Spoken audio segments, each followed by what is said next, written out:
Feeling so. Radio. The radio. Yes. Hello. Hi, everybody. Hello.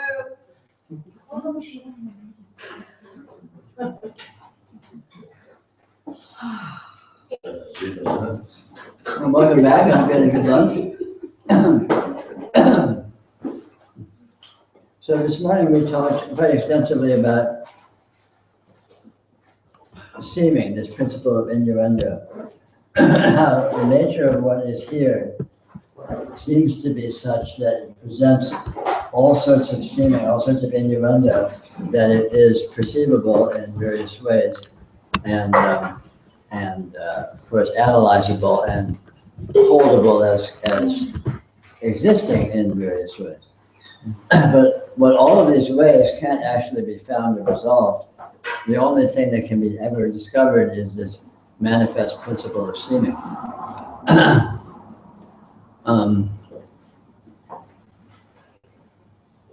For example, anything that is designatable only seems to be designatable. If you're looking at the actuality, it does not resolve as actually being designatable. For example, if you look in your field of vision, you can say, you can designate, oh, I'm seeing a person, I'm looking at a person. But that designation of being a person, in terms of the visual field, I can't really tell precisely, it doesn't resolve to actually being that findably. I can't tell exactly where the edges of the apparition are of the visual pattern. I can't tell exactly the shape of the visual pattern. I can't tell exactly the color of the visual pattern. All parameters that are present in vision do not resolve into a coherent whole. And yet we ignore that because it seems as if it can be designated as being that way. And so this is, of course, exactly what we typically do in function is, oh, you're a person, this is a camera, this is a table, and so on and so forth. And yet, if one looks at the actual experiential evidence of any of these assertions, it cannot be precisely resolved that it actually is anything findable. So one is left with the seeming that it seems to be that. It seems to be resolvable as being that. Now this is fine in average practice, in terms of going about your daily business, this works fine. It's sort of a sloppy rule of thumb. But in terms of actually discovering what this is, what is happening here, what you are, it becomes a stumbling block. Because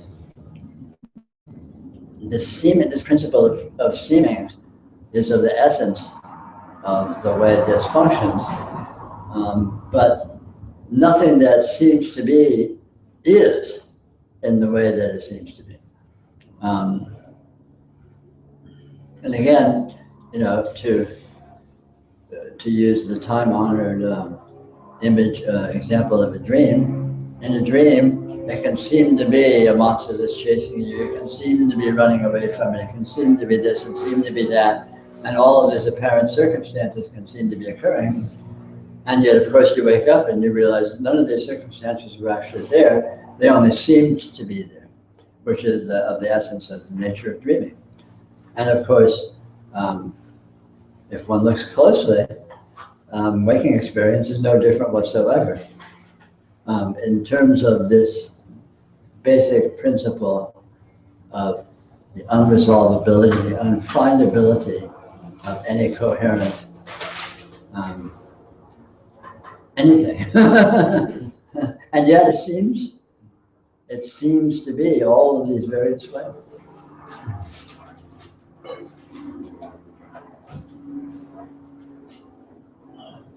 But objects don't disappear. Mm-hmm. In this way, to wake up from this state versus waking up from a dream. Right? They don't disappear, but they aren't objects. It's not whether they're appearing, it's whether there's a they that are appearing. There is apparition, but what exactly is appearing? I could say, oh, there's a room and people and chairs and a rug and all this stuff appearing. Or I could say, a field of vision is appearing. And that's more true. It's a hypothesis. Maybe it's a perception of a room and people and so on and so forth. But that hypothesis, upon examination, turns out to be only one of many possible ones. And it doesn't have, again, it can't be resolved precisely to verifiably to actually be that way. Doesn't the dream metaphor break down when you look at things from a sense of perception and identity? So in other words, our seeing and who we think we are is really the big fiction, as opposed to whether or not a chair is a chair or a light is a light, whether it has objective reality or not. Well, it's a similar issue in any case. Because everyone says, a lot of teachers say, outside is not real, it's not real. You hear a lot of people saying, oh, it's not real. Well, there's nothing but real. Everything is real. But the question isn't whether it's actual. The question is what it is that is actual. Correct. Yeah. That's right. And the mistake is to assume you can answer that question. It's a big mystery. It's a big mystery for sure. That there is actuality is self-evident, but nothing else is self-evident. and we make the mistake of taking that additional leap and assuming there are other things that we hold to be self-evident. Yeah. But these further assertions don't stand up to scrutiny. So it takes us back to Ramana and the Sargadatta stay with the I am, because that's the only thing that we know for sure.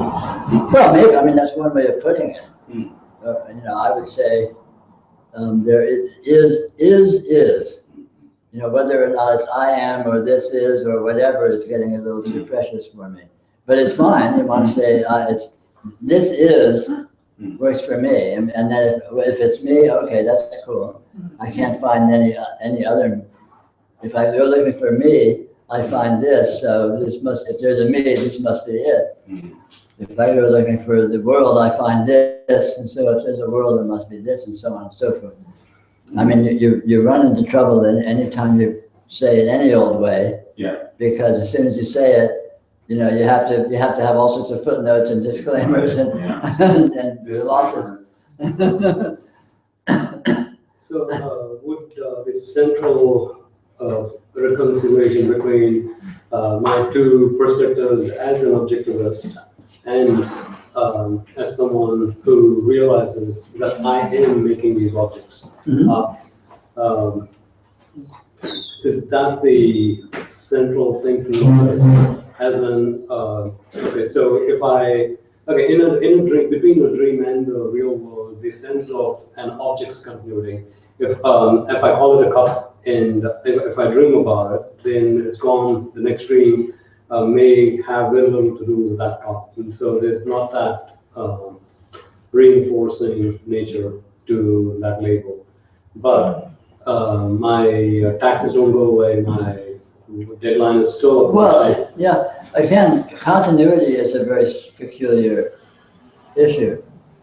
Certainly, it can be said and argued that there's a less degree of continuity in a dream than there is in the waking state. But in actual fact, there is 0 degree of continuity in the waking state, because any experience in the waking state is unique in that instant. No experience recurs. Experience can seem to recur the more generally you are in defining it.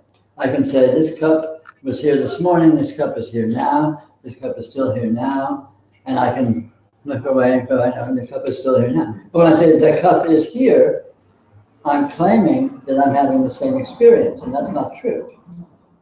I've never had the same experience of this cup twice. So claiming that there is a cup that I'm experiencing continually is sloppy thinking. So, mind you, it's a subtle issue, because there does seem to be a high degree of apparent continuity among the various distinct and different infinite experiential sequence of the experiences of what I'm calling this cup. But still in all, it's not simple. So in other words, it is the material continuity, if there is such one thing. It's not important, but for me to recognize that this cup is seeming to continue, that it's only seeming to continue. Yeah, it's seeming to continue. It seems to be a cup. It seems to be present in this space, which seems to be this space, and so on. Every step of the way, all analysis ends up with seemings. Right. And none of those seemings stand up ultimately to scrutiny. In other words, if you look at anything, you get to a point where you have to admit, I can't say what it is, I can't say how it is, I can't even say if it is. The visual field seems to trip everything into solidity. For some reason, I can't see photons coming off, like an array. In a way, yes, seemingly so, but yet you are seeing photons. You know, you're seeing nothing but. And if you stand, for example, looking at the surface of the bay, looking at the sunlight on the bay, you see all these fabulous ripples, and it's quite palpably, the dynamism of it is extremely obvious. Yeah. And what I was pointing to was basically in terms of like real life, as I live it every day, I do not have access to seeing these. Except, or like leaves fluttering, sunlight reflecting. But then I don't see it in a way like when, for instance, I read or something like that, where the paintings and stuff, they seem to. Well, I would say you do see it, you just see it less obviously. Or let's say with a finer degree of detail. You know, you take acid or something and you look at the wall and it's coming like this. You know, now here sober, I look at the wall, and if I look at the wall, it's coming like this. These walls are perfect for my experience, for my experiment. Just look at the wall without blinking, just relax your gaze and look at the wall for 2 minutes and watch. You know, you think it's the wall I'm looking at, and yet where's the wall? When you look at it, all you find is just a sea of flickers. That's the actual experience. And the wall is a conceptual assertion about that experience. But the basis for that assertion is the experience itself, and the experience is obviously dynamic and subtle and strange. We're expert at not noticing that subtlety and strangeness. We're expert at glossing over it and saying, oh, it's just a wall sitting there, you know, what are you talking about? But in actuality, you know, we're used to not being sensitive with our experience because we go right to the story. What's happening here? Oh, you know, I'm at work, it's my job, I have to do this and move this from here to here, whatever. And we don't typically take the time to look at experience itself because we're focused on an overlay of what we're narrating as supposed to be occurring in our participation. But if we look at the actual experience of every instant of that participation, it's an amazing and unique and spontaneous and unpredictable event, an unresolvable event. You know, it's largely a matter of sensitivity. We're experts at being insensitive. Yeah. As a matter of convenience. You know, when you're going to work, perhaps you don't want to be tripping on the sunlight. You know, you got to not piss off your boss or whatever.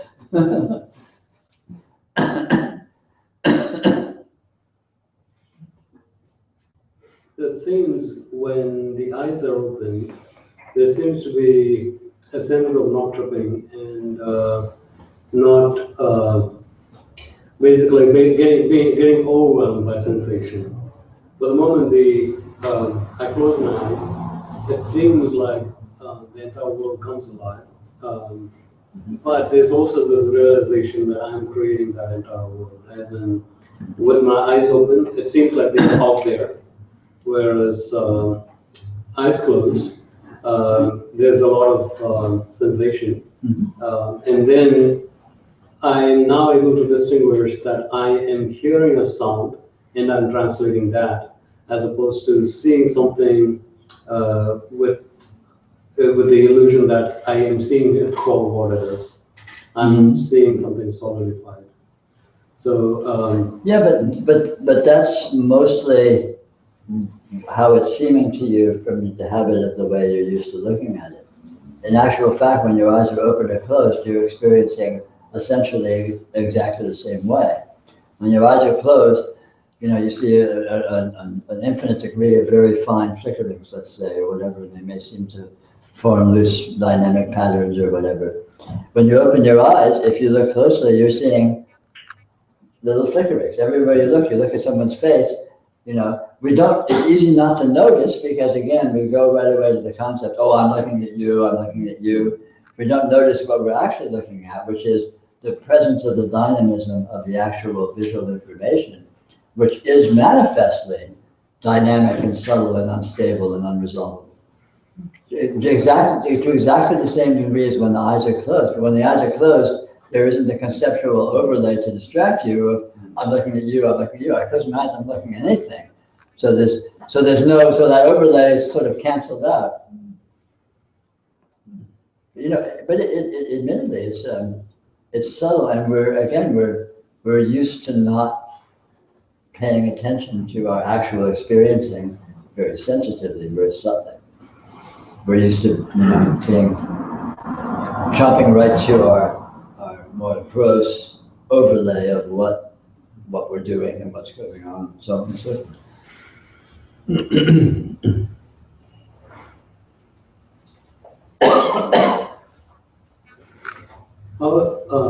So I have a 9-year-old daughter, and she kind of asked me what I'm doing in my meditating room or whatever, and we talk about this, and so I told her like, oh, I'm going today to meet a Buddha, and she's like, can I come?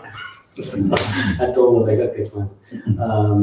Someday I'll take along, but then she was like, she's read all this Harry Potter stuff, and she's like into siddhis and powers and stuff like that.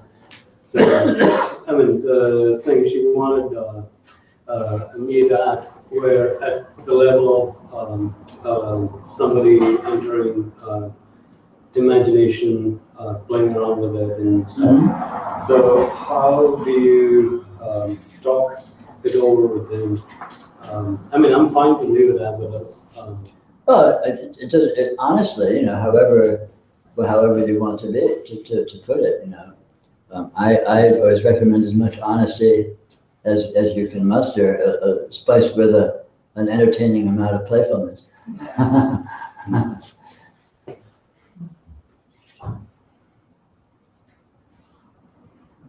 And especially pointing out that it's all sort of experimental.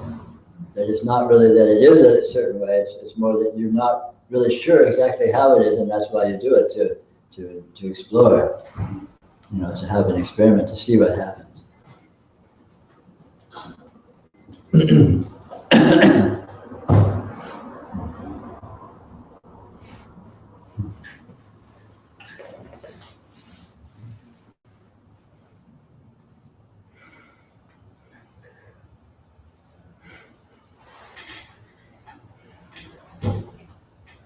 So we talked a bit about this morning about the buts.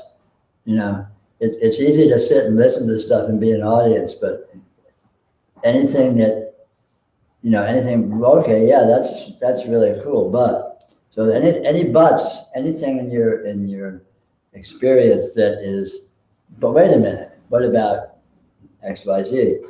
That's worth bringing up and talking about, because that's an indicator of something that you're grappling with, that you're playing with, and that is what's most interesting to explore.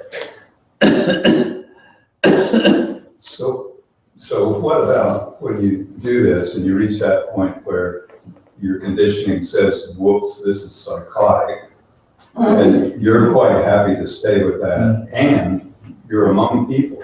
Uh-huh. Do you have any thoughts about, I mean, Well, about something other than just backing away? well, one finds one's own comfort level in accordance with your nature. I mean, some people act out and freak everyone out. Some people, you know, back out and back inward and internalize it all, and some people, I don't know, whatever. You know, everyone has their own comfort level of the degree to which they are, you know, they function with their experience. I mean, for example, me personally, I tend to internalize. I don't really talk to people unless someone speaks to me. And I certainly don't talk to people about anything profound unless somebody asks about it or brings it up, because I don't feel like it's, my personal inclination isn't to try to convince them of anything or sell them of anything. But that's me. You know, the whole trick is to just relax and let yourself settle into your own natural line of least resistance, comfort level, and you'll then be yourself in the most effortless manner in the context of what you're experiencing. And as you refine and are with your experience in a more and more profound way, this may progressively develop in terms of your style of interaction and so on.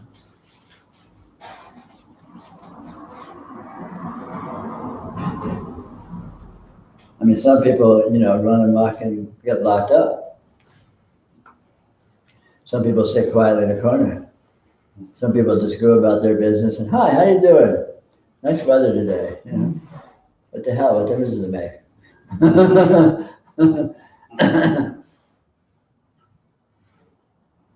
But that comes also with that shift in identity, not necessarily, you know, just being able to look and notice that there's a lot more that we haven't really noticed before, right? Yeah, well, shift in identity follows, so-called follows on, you know, as one comes to appreciate the subtlety and the strange non-linearity of experience more.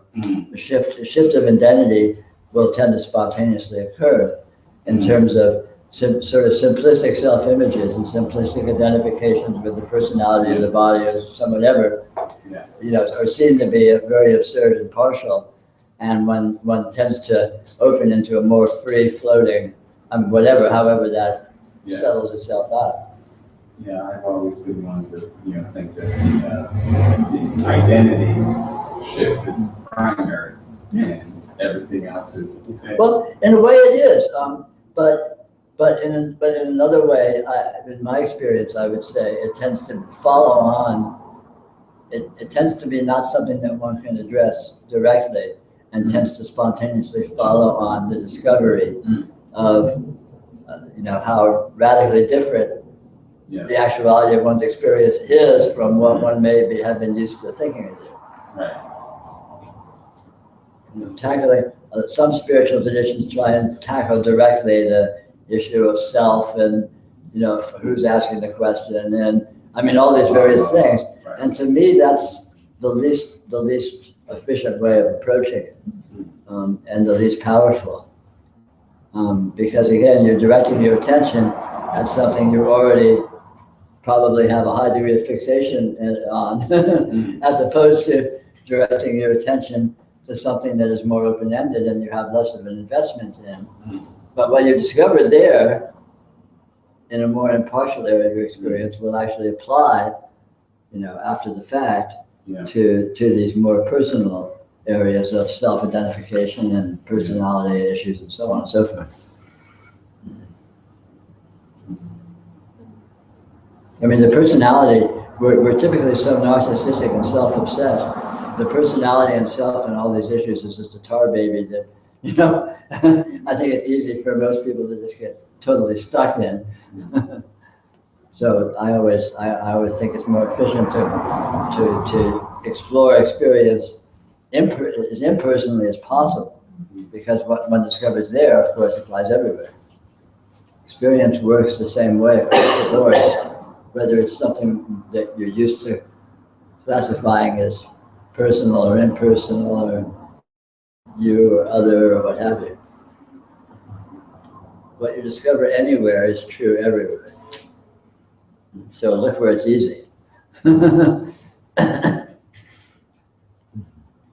Seems like when you were saying earlier about, you're sitting here, I'm looking at you, and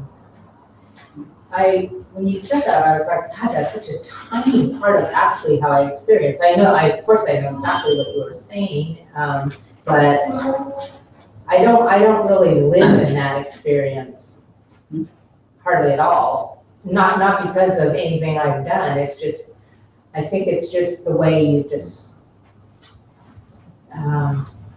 it gets described maybe that way, but when you start looking impersonally at experience, it is kind of, not fractured, but just kind of all over the place. Yeah, the details, experience is made of specifics, not of generalities, first of all. When you see, you're seeing exactly what you're actually perceiving. You're not seeing the generalities of how you would describe it. And again, as you come to notice this, you come to notice that the specifics of experience are wildly dynamic and incoherent and instantaneous, and all of these qualities which we're not used to including in our worldview. We're not used to including in our generalizing. And again, this just becomes, and spontaneously, as one plays with this stuff, one's center of gravity in terms of where one hangs out, how one holds this to be or holds oneself to be, spontaneously will tend to drift or shift or open up or what have you. Yeah, it's not a change, it's just back to what you and Alan were talking about, it's a noticing that actually you're not hanging out in that super highly identified, like you're talking, I'm not sitting here like minute after minute, like this is Peter Brown. I'm just not, it's all. Me neither. No, it's just all over the place. Yeah, sure. Yeah. Yeah. It's just all over the map. And in actuality, that's true for everyone. Yeah. And so that's why I like to call it noticing, because it's not a matter of developing that so much as a matter of noticing that's in fact what's actually already always happening.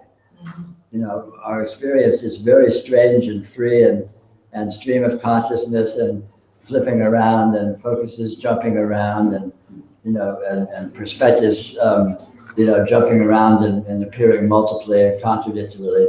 But we're used to glossing over that and ignoring it and nope, I have it together. I'm just sitting here and thinking about this, which is basically just either not noticing or denial of the fact that it is the way it is, which is so vital and spontaneous and essentially wildly diverse, let's call it. So I have a question that I've been hesitating. So it's been my habit, or whatever you want to call it. I've always been interested in having experiences, traveling, going here, doing, having experiences. And I'm kind of noticing lately, and I'm a bit perplexed, these little traveling possibilities. Either I'm finding I'm not motivated to do it, or if it happens, it happens, and if it doesn't happen, it doesn't matter. And I'm not familiar with that way of being with it, and I just wondered what might be happening. Am I just becoming a homebody, or I'm perplexed at how it doesn't seem to make any difference. Well, I can't say specifically what's happening with you, but I can say that the notion of traveling to have experiences is a heavy-handed conceptual overlay. In fact, every instant you're having a new experience, unpredictably. Absolutely. Not like slightly or a bit or more than you notice, but absolutely.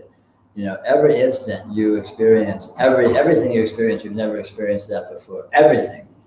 And it's already gone, and then now you're experiencing more, something else you've never experienced ever before. So you go to Italy, you go to Iceland, and you're experiencing something you've never experienced before. Or you get up in your living room and go to the bathroom. You're experiencing something you never experienced before.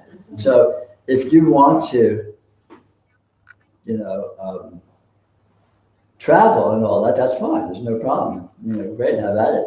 But on the other hand, if what you want is novelty of experience, you can save yourself a lot of money by noticing you've already got it. You know, I mean, this is not just philosophy of hair splitting. This is literally and manifestly and obviously true.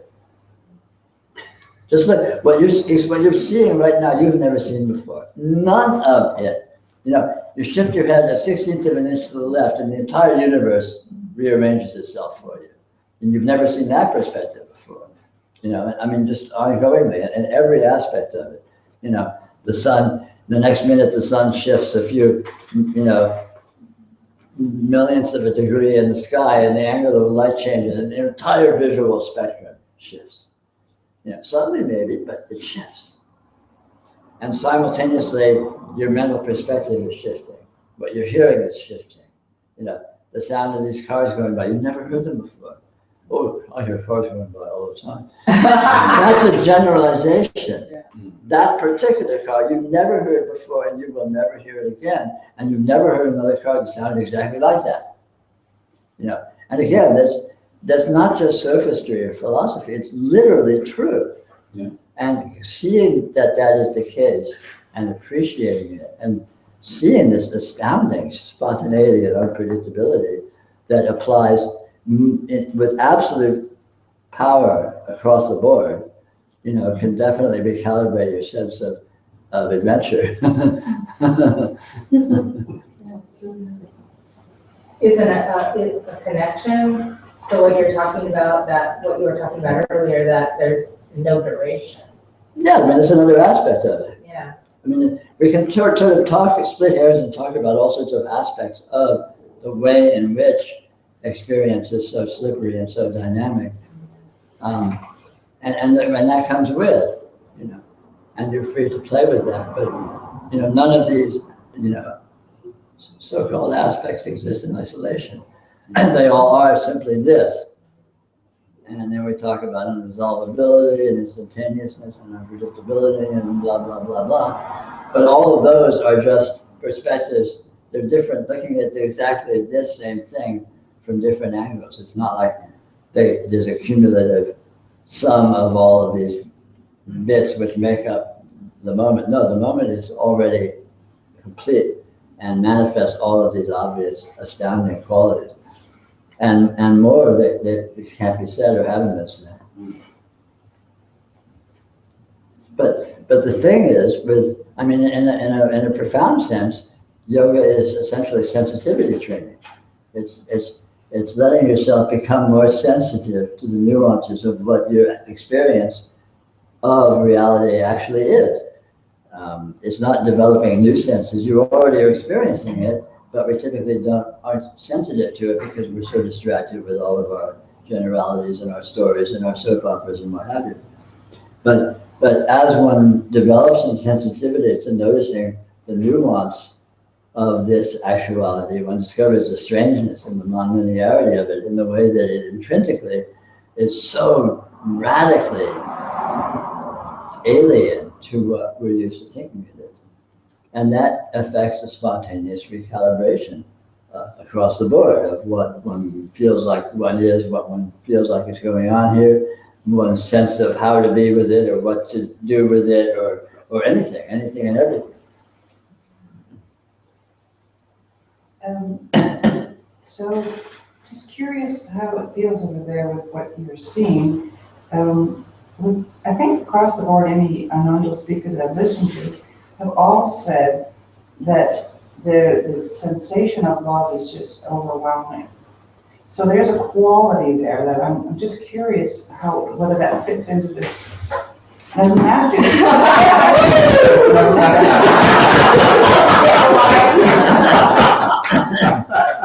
I love you guys. And I don't think that's a challenge in any No, no. way. No. Curious. He's playful. You know,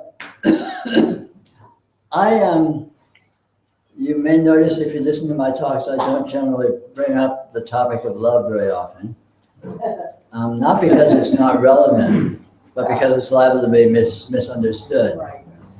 Love as a word, as idea, is a very loaded idea. It's a loaded concept, and most of its illusions among, in consensus society are very personally oriented and emotionally oriented. And all of those partializations are doing a disservice to what is actually here. The truth of love is the absolute inclusiveness of actuality with itself, which means that anything that is essentially one with anything else that is, which is the most intimate love there can be. I mean, you are literally me, not in a trite sense, but in a sense of this experiential field that is present here, you are present in it, so you are it. You are an abstraction of this actuality, from my perspective. From my perspective, the experiential field is concrete actuality. And to designate some portion of it as being a you is a creative act, which is including something that's already there, which is the presence of the experiential field. Now, the experiential field that's present is me. I am this experiential field. That's what I look like. I am this bubble of actuality here. I'm the universe that appears here in this bubble. And of course you are one with that. You are that. You are made of that. As am I, as is, this body, Peter Brown, and as is anything that appears, as is the dirt on the floor, which is the essence of love. But it's what it really is, it's as opposed to some kind of personalized and emotionalized and romanticized aspect, which doesn't exclude those things, because those can be present too. And that's part of it too. I guess I'm curious as to, do we have to qualify it as anything? Like, does it have to be love? Like, Exactly, that's what I'm saying. yeah, I think that's what you're saying, and maybe that's what I'm trying to put in the room, because that's the true oneness, which you're describing. But does it have a feeling? It totally has a feeling, but it's a feeling of indescribable richness and inclusiveness and beauty. But it's a feeling that is not describable. Yeah. So as soon as you start to describe it, you create a caricature of it. That's right. So that's sort of what But it's absolutely, as one settles deeper, let's say, into being more and more sensitively with this actuality, its richness and lusciousness and unfathomable beauty becomes more and more obvious and more manifest, and just becomes a sea of richness that is being swummed. Yeah, I appreciate that word richness, and my question came out of, I don't know, but you were saying how you were slowing down without just becoming a homebody, and for me, the slowing down has become so beautifully slow, so excruciatingly lovely slow, and I walk slowly, and I go to my kitchen slowly, and I'm starting to feel this richness of the slowing down. So I'm not looking for experience, the experience is doing me by this slowing down. Exactly so, But I love that word. Yeah, and that is the love. I mean, you can call it love, and that's fine. When I do these talks, I try to be very careful to present information in a way that's going to be most useful and least entrapping, or at least least misleading, of dragging you off into to some erroneous direction. And in my experience, the quickest way to do that is to use terms or concepts that are related to personal issues or emotional issues and things like that, because we're so used to, being so caught up in that stuff in such a squishy, sloppy, entrapping way, that it can be a bit of a quagmire to try to I wade through. really appreciate it. I mean, the traditional thing in India, they've kind of described it like what Peter was saying in terms of like abstractions, drawing abstractions or you or whatever. I did the Douglas Island thing, headless, and in that aspect, everybody is a manifestation inside of me. And so these abstractions, there's you, there's Sarah, there's Peter, everybody in it. And at that level where I am rejecting my whole experience, as in I am not hankering after any particular part of it, I'm just rejecting the whole of it. In that rejecting not as an ascetic mode, but rather enjoying the ground from which it springs. Yeah. So they call it wisdom. And Exactly so when I kind of reach out and embrace everything, then they call it love. So in the sense, embracing everything is love, and rejection of I'm kind of love. Basically rejecting the whole experience, not hankering after anything in particular. They call wisdom. I don't know if that helps. But I mean, again, this is, though I realize it in the moment, it's lost the moment I step out of it. So I kind of need to constantly remind myself. The important thing in all these aspects to understand is it's already that way.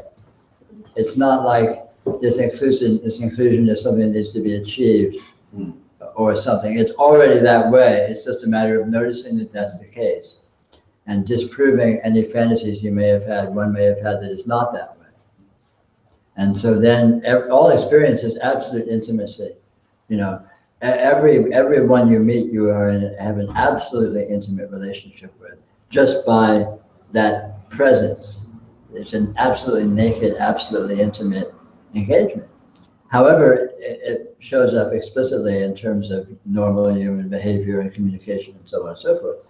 But before any of that happens, before the fact, the immediacy of just the presence is already an absolute intimacy. So anything on top of that is gravy. I mean, it becomes less and less relevant. Would you say then that attention, in the way you put it, attention is the essence of love? Yes, absolutely.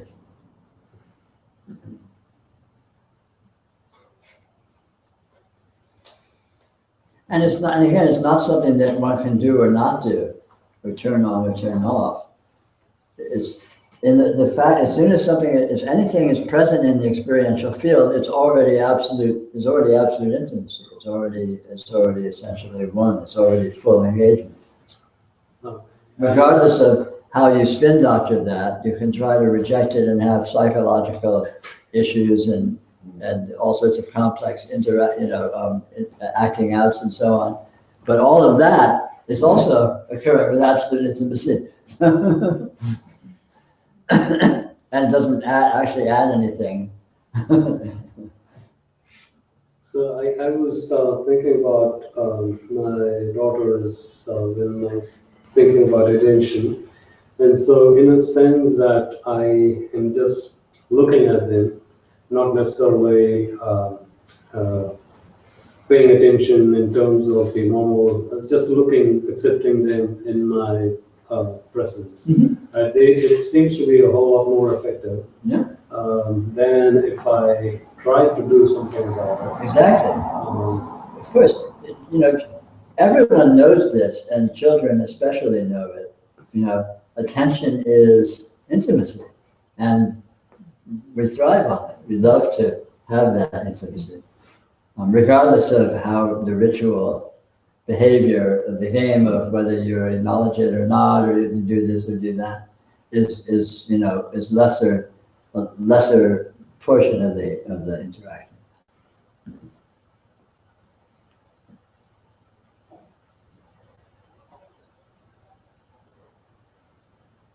I have a but. Yes, good. So I see and feel and know what you're talking about, but there's still Sylvia experiencing the wonder and the magic. You know, just walking to get a tea, there was just so much. So many flowers, so many geometric designs in the flowers. It was just an apple on a tree, a cat, and I'm just like in awe of it all, but there's still me witnessing the splendor. Right. Well, but that is a partial mode that's present in the absolute intimate engagement. In other words, that way of holding it is showing up in your experience, but your experience is already there for it to show up in, and the experience that's there is this one of absolute intimate engagement. You have to be seeing the apple before you can have a personal reaction to it. And in that seeing is already the fact of absolute intimacy, absolute engagement, whether or not it's acknowledged. And then if your nature or the you know, where you're at in your process is such that you work with it as a personalized interaction, that's fine. And that's only a small portion of the presence of your experience. That's not all your experience being collapsed down to that. Our experiential field is very, very rich and complex, and all sorts of different, well, seemingly different qualities show up simultaneously. We're not simple creatures where we're doing this or that. We're doing, you know, a billion different things at once with a billion different flavors and on a billion different levels. And you know, the personal level and the psychological level and the emotional level are not by any means the largest area of the actuality that's occurring. So this. And that's fine. That's not to negate that. It's not to say there's anything wrong with that. It's not like it shouldn't be like that. You should try to have it be like this. It's not like that at all. It's just a notice when that's happening, there's more than that as well.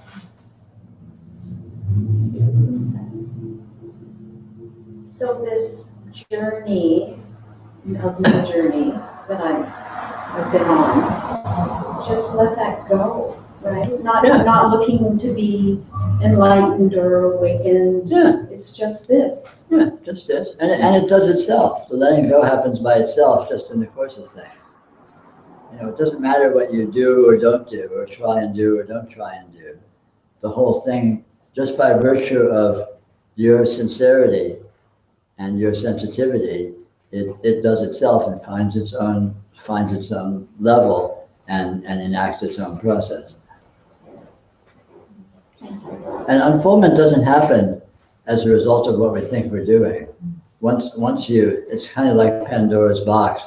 Once you crack that lid, it's a done deal, and the whole thing just takes care of itself intrinsically, rather than as a result of, you know, needing to be steered or managed or enacted. But you did share some little pointers to sure. about what to do. Oh, absolutely. There's nothing wrong with, I mean, by hook or by crook, do everything, try everything. It's like the Pandora box analogy. David Bohm used to say, it's like pulling out the cord from an electric fan. The fan seems on keeping at it, but eventually it will die out because power is no longer supplied to that.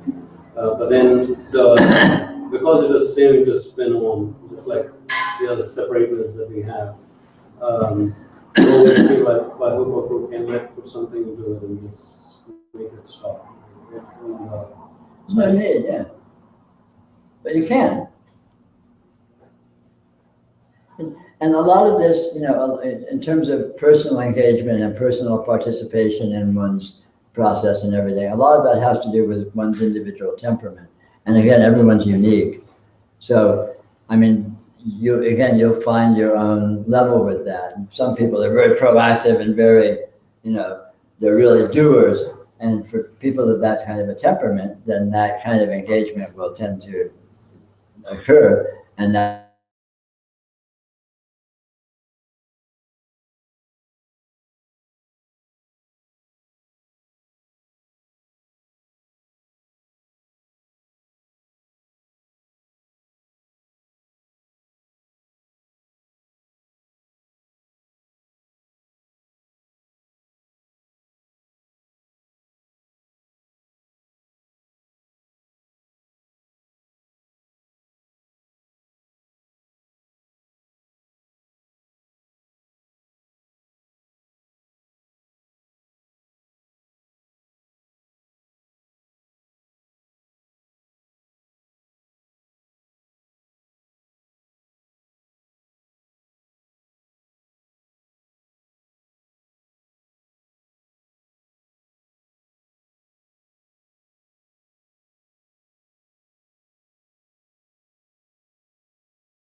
intrinsic instability, and that's you know, that's life. That's how it goes. You know, that's what we are.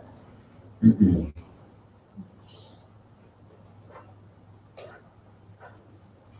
maximal efficiency doesn't necessarily depend upon efficiency.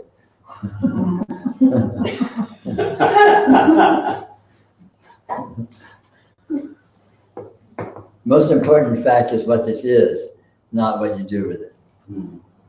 And coming to see that is the most you can possibly do with it.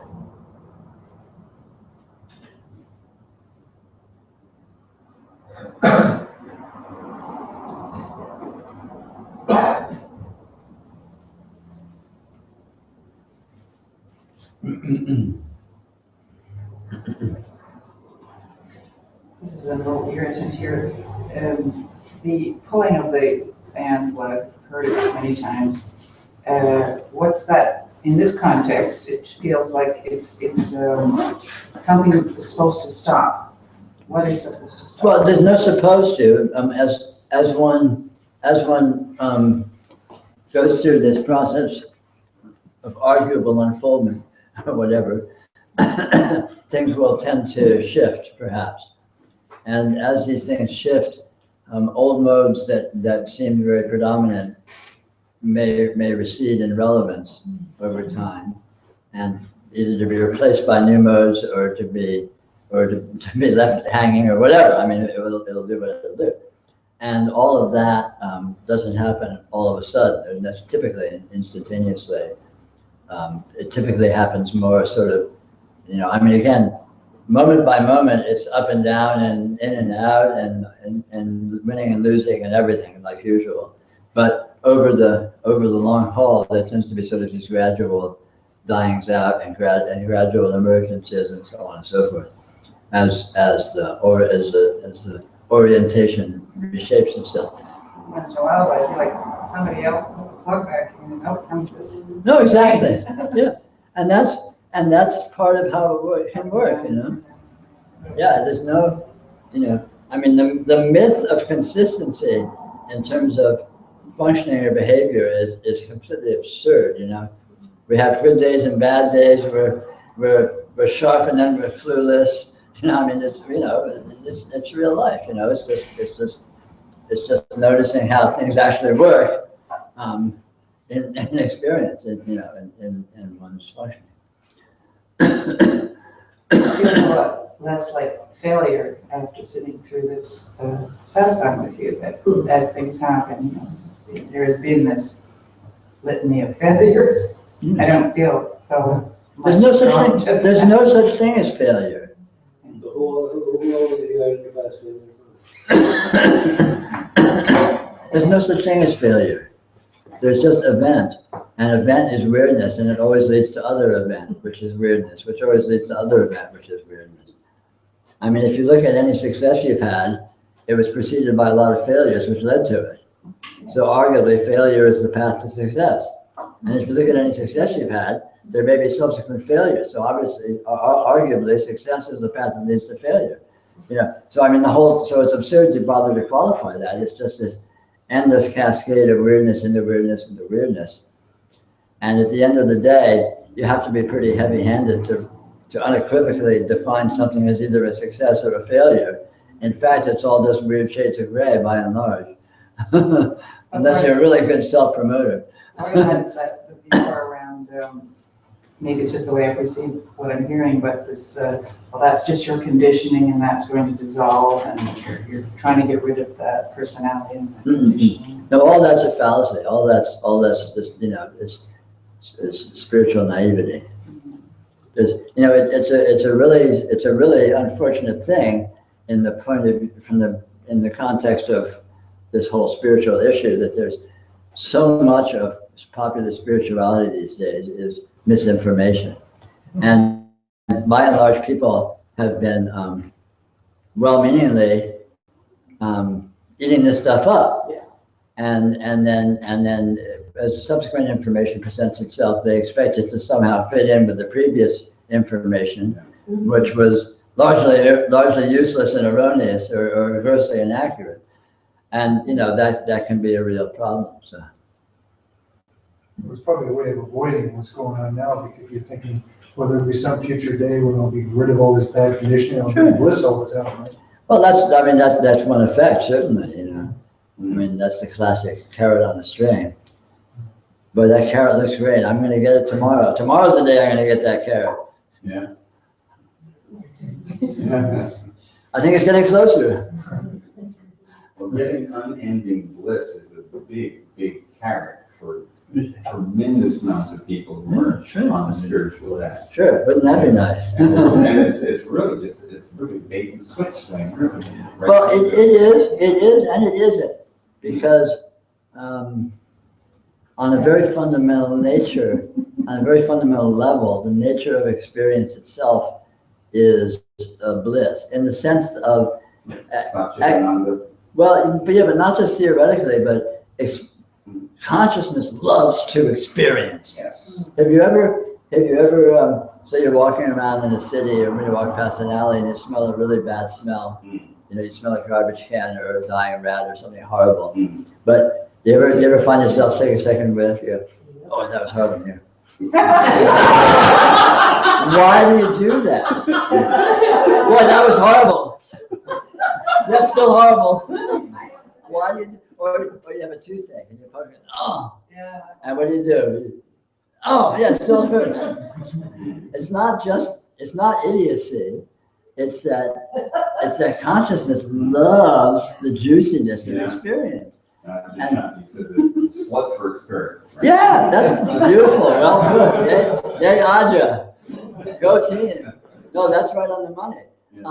And that is the level on which Ananda is the case, because the energy of experience itself is all that there is. All that there is experiential energy. And this energy is pure beauty, it's pure bliss, it's pure pleasure. Yeah. Although, again, as humans, we're really skillful at playing at elaborate gamesmanship of turning it into good and bad and desirable and undesirable. But the fundamental consciousness doesn't give a shit about that. The fundamental consciousness is just, experience. Give me, I want more.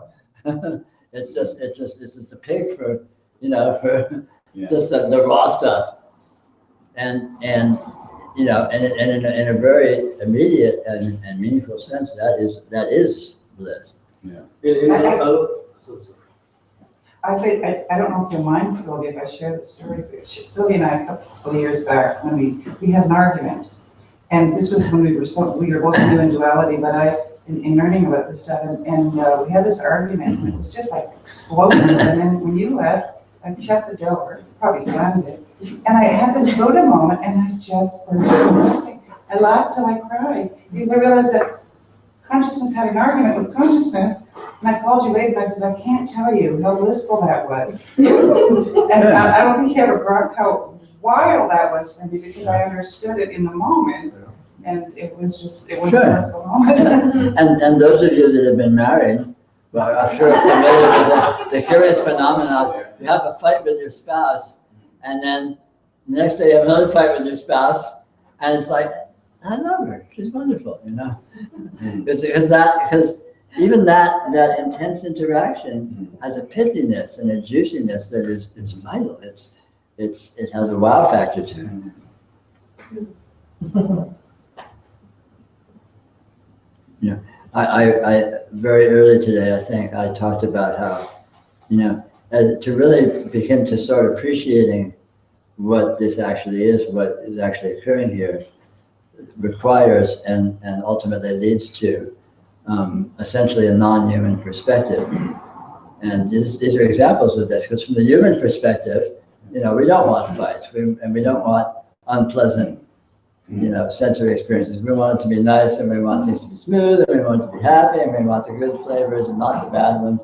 And so the human's playing all this game of good and bad and desirable and undesirable. But the non-human, the actual level of the existence of energy and consciousness isn't like that. Its calibration is wholly other, and the human level, you know, the human normalcy of calibration just doesn't apply to actuality. And so so when coming to see what this is, one discovers that. One discovers this more primal engagement with actuality, which it doesn't negate the human. The human mode may still be here. You know, the personality may still be apparent, and likes and dislikes are apparent, and all that's all very well and good. But again, that's a relatively small piece of the spectrum. And other pieces of the spectrum, especially the sort of the fundamental depths or heights, if you will, whatever, has a very different calibration in terms of how of its perspective on things. Don't we have a fundamental change in our relationship with that personality insofar as since we don't identify with it, it becomes like another utensil, another tool, another hand. We don't assume that we're our hand. We use our hand. Yeah, it recedes exactly so. It recedes in importance. It becomes, it's an aspect of experience rather than the center of experience or the primal or factor of experience.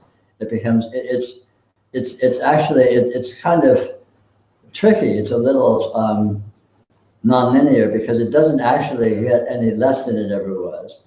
You know, I'm as big a jerk as I ever was, for example.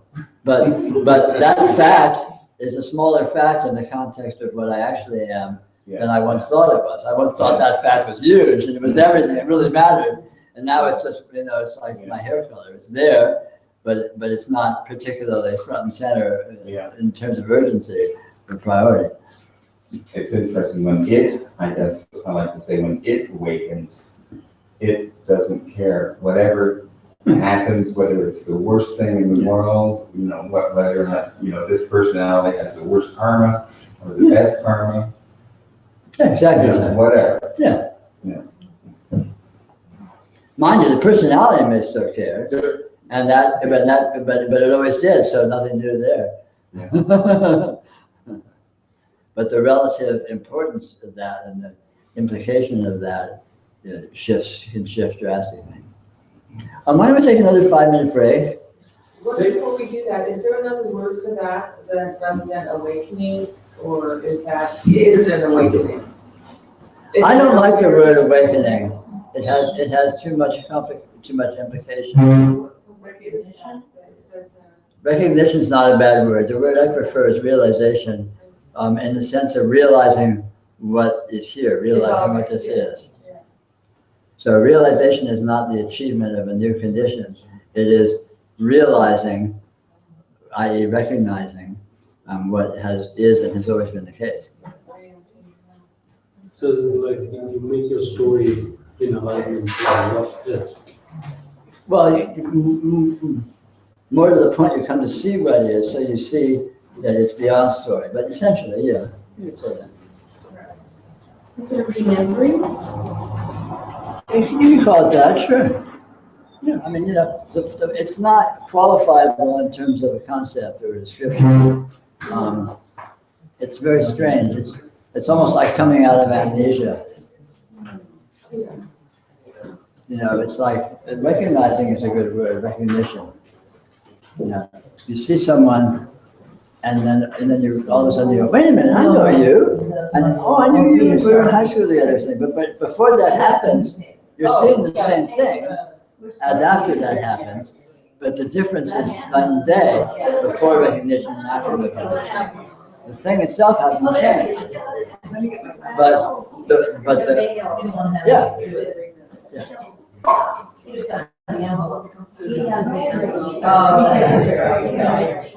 I wasn't sure. Oh, no, of course, on the other side, yeah. Oh, that's really, here, I'll punch you for that. Yeah, it was really good to see you. Thank you so much. So listen, keep me posted, thinking about it. Will. I'll do that, that'd be great fun. If I can hardly hear that clip, so what do I don't want you to have. First concept should be it. First. I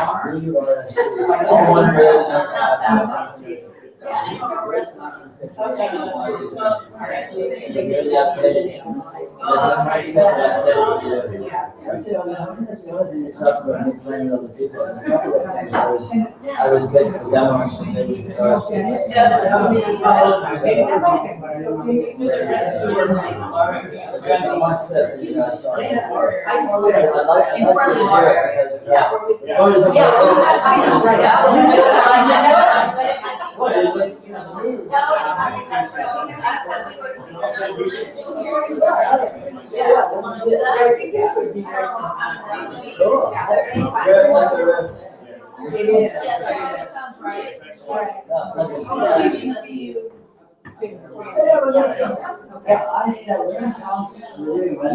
Yeah. So, whatever. Oh, you're from computer stuff. Yeah, you might have, we got to believe that.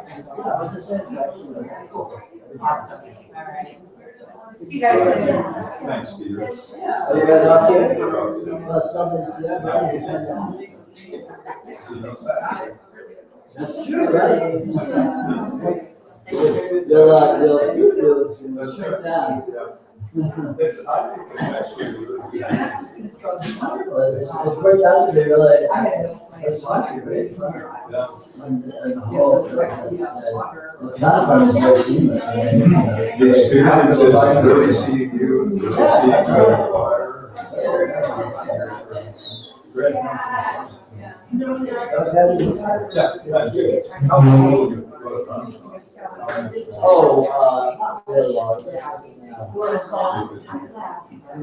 Probably for 30 days long or something like that. Right, we'll see you there.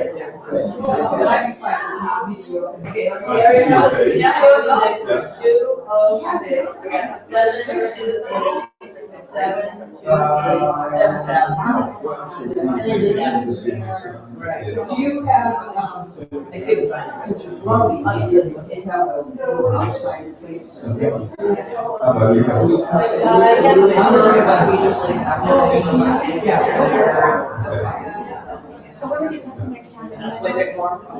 That's okay. I just threw something out, just because I. Yeah. I would say. Lindsay, I keep the email where he gave me your phone number and address. And haven't gotten to do anything. I've been busy, in West, we've been involved in this series. So absolutely, I get The way we anyway, hopefully.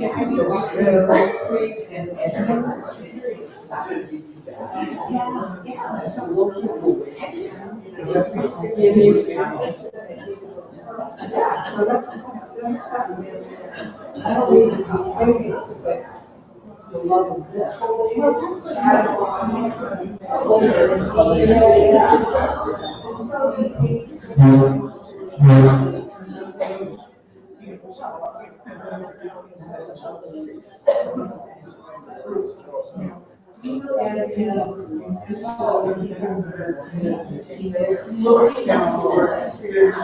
So Pam, they're all booked up until 9:30.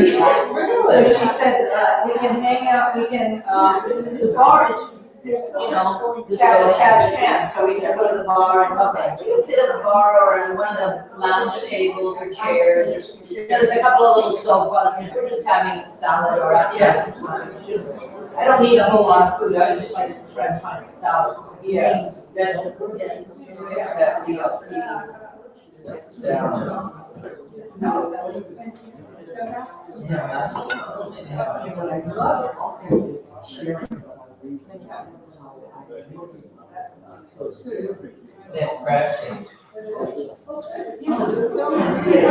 Chili pepper and added to the pepper. Yeah. Oh, man, it probably does. Yeah.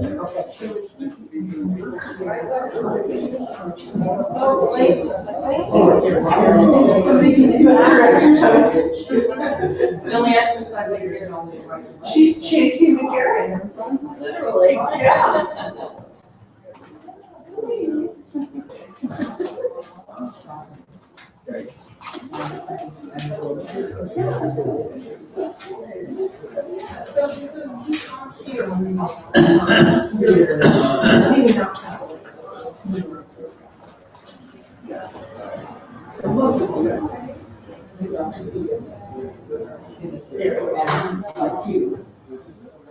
Artists, I go to the scientists.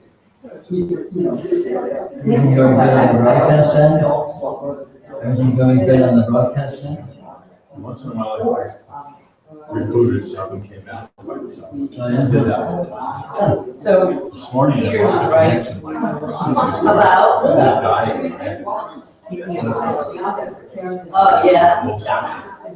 Oh, Chancery was in there. As long as you don't end it. I don't have to do anything. but- No, I told him that we were staying there. He gave me that room number. He said, no, they're all booked It up. fell off, it fell off. You already used to sign No, I just lost. I have no way I can do that, but then I actually, my room reading book, falling asleep.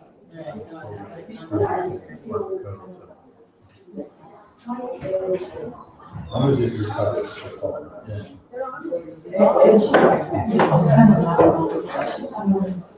I think there is that.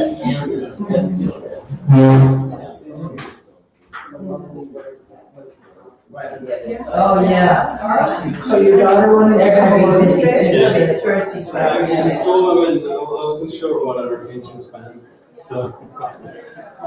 So, okay, next time, you take 2 hours, and then let's see if we can Lisa. do that. And she has a pretty long attention span. But, At the fish I mean, place. just to. Yeah. Peter. Yeah, Peter and I were there too. It's yeah, those ones I have one. Actually, great place. Because there's a lot of it. It's a novel. I don't remember we, I don't remember we ate in the restaurant, but it was good food. Okay, I need to get a really good holiday. I wonder how much of it she really. She got this, but I think too, there's probably, just wants the experience. Oh, yeah, and it's right there. You can just shove it all over this side, Peter. There's a hole right here. You're funny. I gotta do it from the outside. I know, you gotta do it You know legit. that I kind of worship Rama Maharshi. Yeah, I can see everything. So she. Because even, I know somebody left, not in there, but that was really sneaky. Detective type. You know, you could always. So Stay here for as long as she's. well, that's what I would. You're watching now, so. Oh, well, the event was on. Someplace, that's why I have to walk. Yeah, it's, Yeah. next time I was definitely do this, do something like that. It was, I was But this one's frustrated because I like thought, I a can't stand here in single line thing. and I think I had already ordered his stuff and I had ordered a drink and I could have just left it at that and gotten back in line, and read the menu, but no matter what I read on the menu, they don't tell you what's in it. I still have to spend what's in it. Next time I go to a grocery store. Do you think you could read your essays? Do Ingredients you are all there think you could read later. your essays on the Oh, yeah, it's the same way they put, this one? yeah, they put the labels on. Yeah, I do too, I read, well, I have to, because even sometimes the dress that you are, the word spices in this, this is great, because I don't know what it means. Yeah. It's kind of brief, and so I thought that maybe. You know, I'd rather rather not, No? Okay. Okay. I thought like maybe I could actually take an audio extract out of this particular. Oh, yeah. Oh, yeah. And then It's not the illusion. All right. As soon as you get over, it goes away. So when you're standing over there, you see. The red cup is on the surface. Well, you mean that, in that sense it's reversed. Oh, I thought you were talking about the color. I don't recall That's the way it the is. particular instances. That's the way It maybe it that didn't seem to When it goes on, me when it goes on YouTube. it really didn't seem to me like it was something that didn't contain an answer, but I don't really recall, I don't remember the specifics, so I can't understand. I'm sorry, yeah, if you email me and it's something When I see that the actual seems true image of myself. to want an answer, then I'll think that's an answer. I'm interested in an answer. Shall we Okay, ready. recommence? Let me get a different perspective here. The jail view.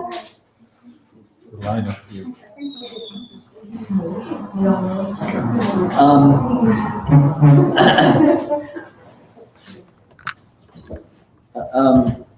Kind of along the lines of what we were talking about earlier with the issue of love. Another aspect of the way spirituality is popularly presented is from the point of view of a person achieving something, or a person discovering something, or a person, becoming, gaining something. And this is a fallacy because, and is also it's an intrinsically problematic and misleading way of presenting all of this, because the fundamental fact is you're not a person. And if you approach this from the point of view of assuming you are a person, you're already complicating it and working from a very sloppy basis of approaching this. So, again, I like to emphasize a more impersonal, experiential exploration, which very rapidly leads to the discovery of essentially transpersonal, or let's just call it non-human aspects, which of course is what's actually going on here. The personal and the human is a small subset of the vast spectrum of what you actually are, and not the other way around. It's not like the human is what you are and you're discovering something else that's somehow beyond that or added to that or something. It's the opposite. You are intrinsically not human, and thinking that you are is the very nature of delusion, the very nature of what the problem is. And so working from that perspective, you're working from the very problem itself, and which is a very complicated and convoluted basis for approaching it. I think what I'm hearing for the first time, maybe, or I heard it, but I wasn't listening. I actually never heard a speaker say there's a person trying to get a God experience. I've always heard that there's no person, that you're not a person. So the person has to fall away. And so that's the confusion that I'm trying, that's coming together here, because I understood that for most, that I'm not a person, there's no person, and what's looking is God, the eyes of God, or whatever this being is looking at. So being there is no person, that person falls away, so we hear that all the time, Yeah. and then there's no person. Right. Yeah, and again, that's a fallacy because there's not it's not mutually exclusive between personhood and humanhood or selfhood and realization. It's not like you have to get rid of the one to achieve or realize the other. On the contrary, it's all a matter of context. It's all a matter of perspective.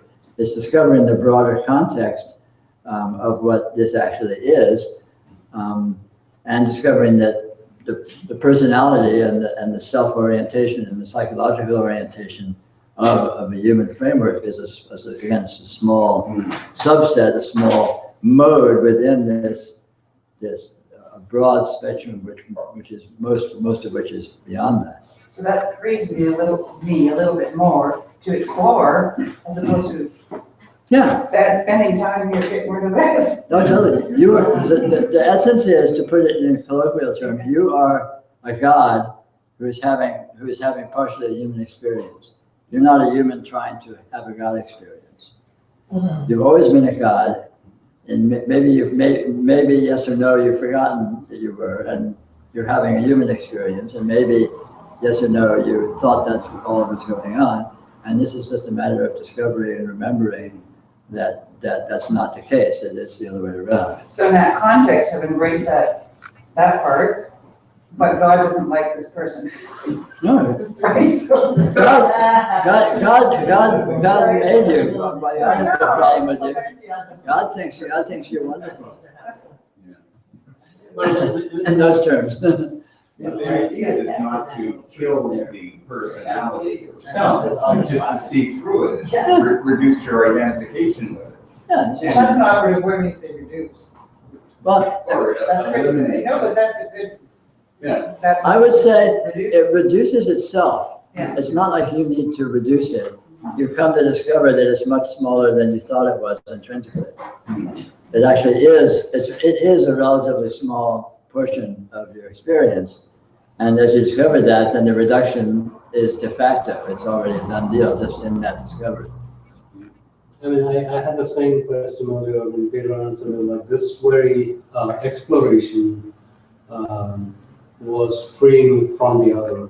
As in, I think the helpful example you gave was savvy parents would know that when a kid is kind of caught up in something, they would not try and reason with it at its level of why that thing is bad or whatever, but say something like, okay, this is interesting. Do you think you want to look at it? And so in that sense, the identification with the personality or the ego, that is already loosened by this fact that we're exploring other space. Yes, exactly so. Exactly. There's manifestly a very broad perspective of experience present to explore, and most of it is not especially part and parcel of a human soap opera narrative, keeping up with the Joneses kind of framework and mentality. Could you describe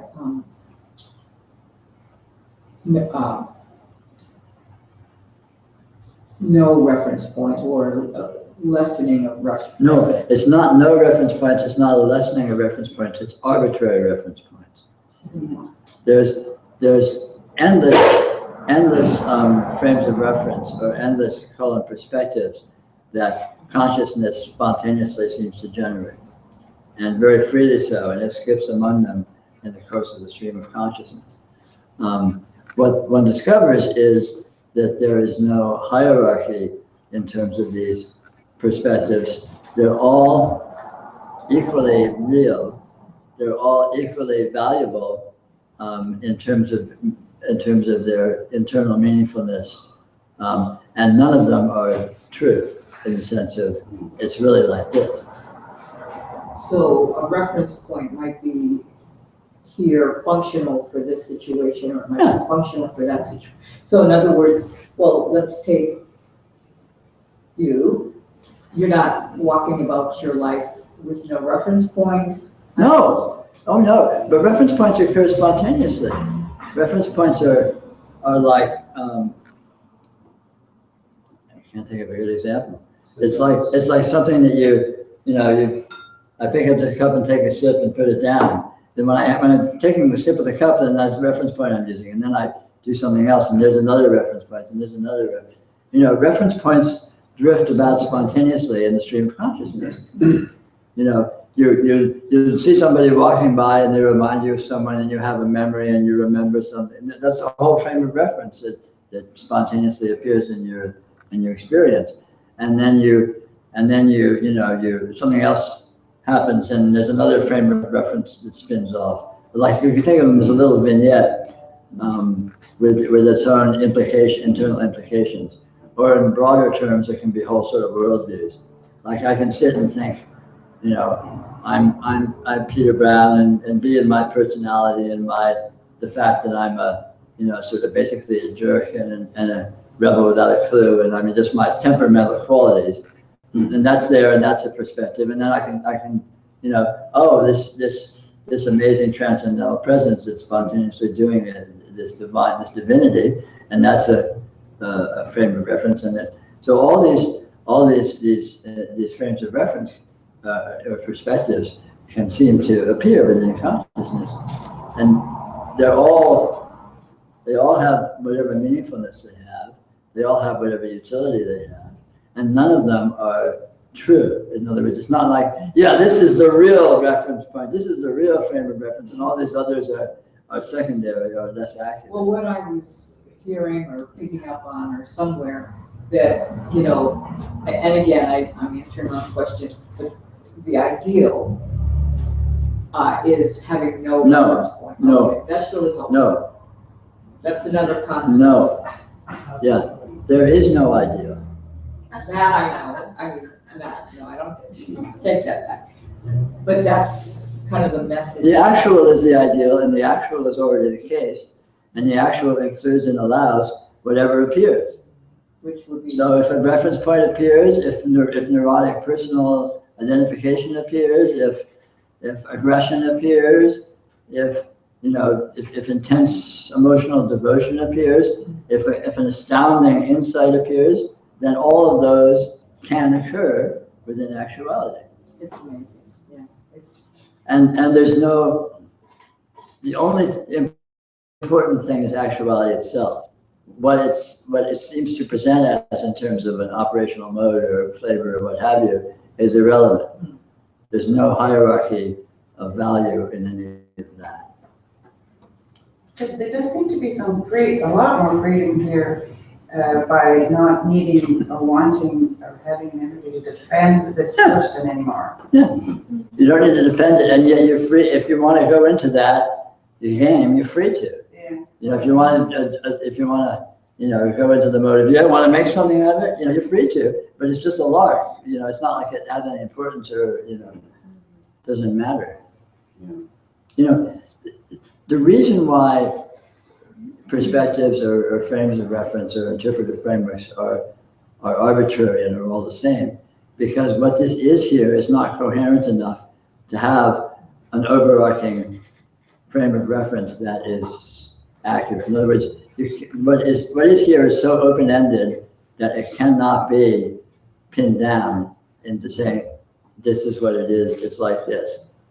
So all of these sub-modes that seem to imply, yeah, this is what it's like, or this is what it's like, or this is what it's like, are all true within their gamut, but none of them are overarchingly true because none of them apply to the whole, because basically there is no coherent whole for it to apply to.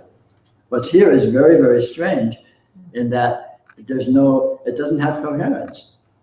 You know, it has coherence by definition. If we call it this, and this implies that there's a single thing that's here verbally, because of the nature of the word this. But its actuality is not like that. You know?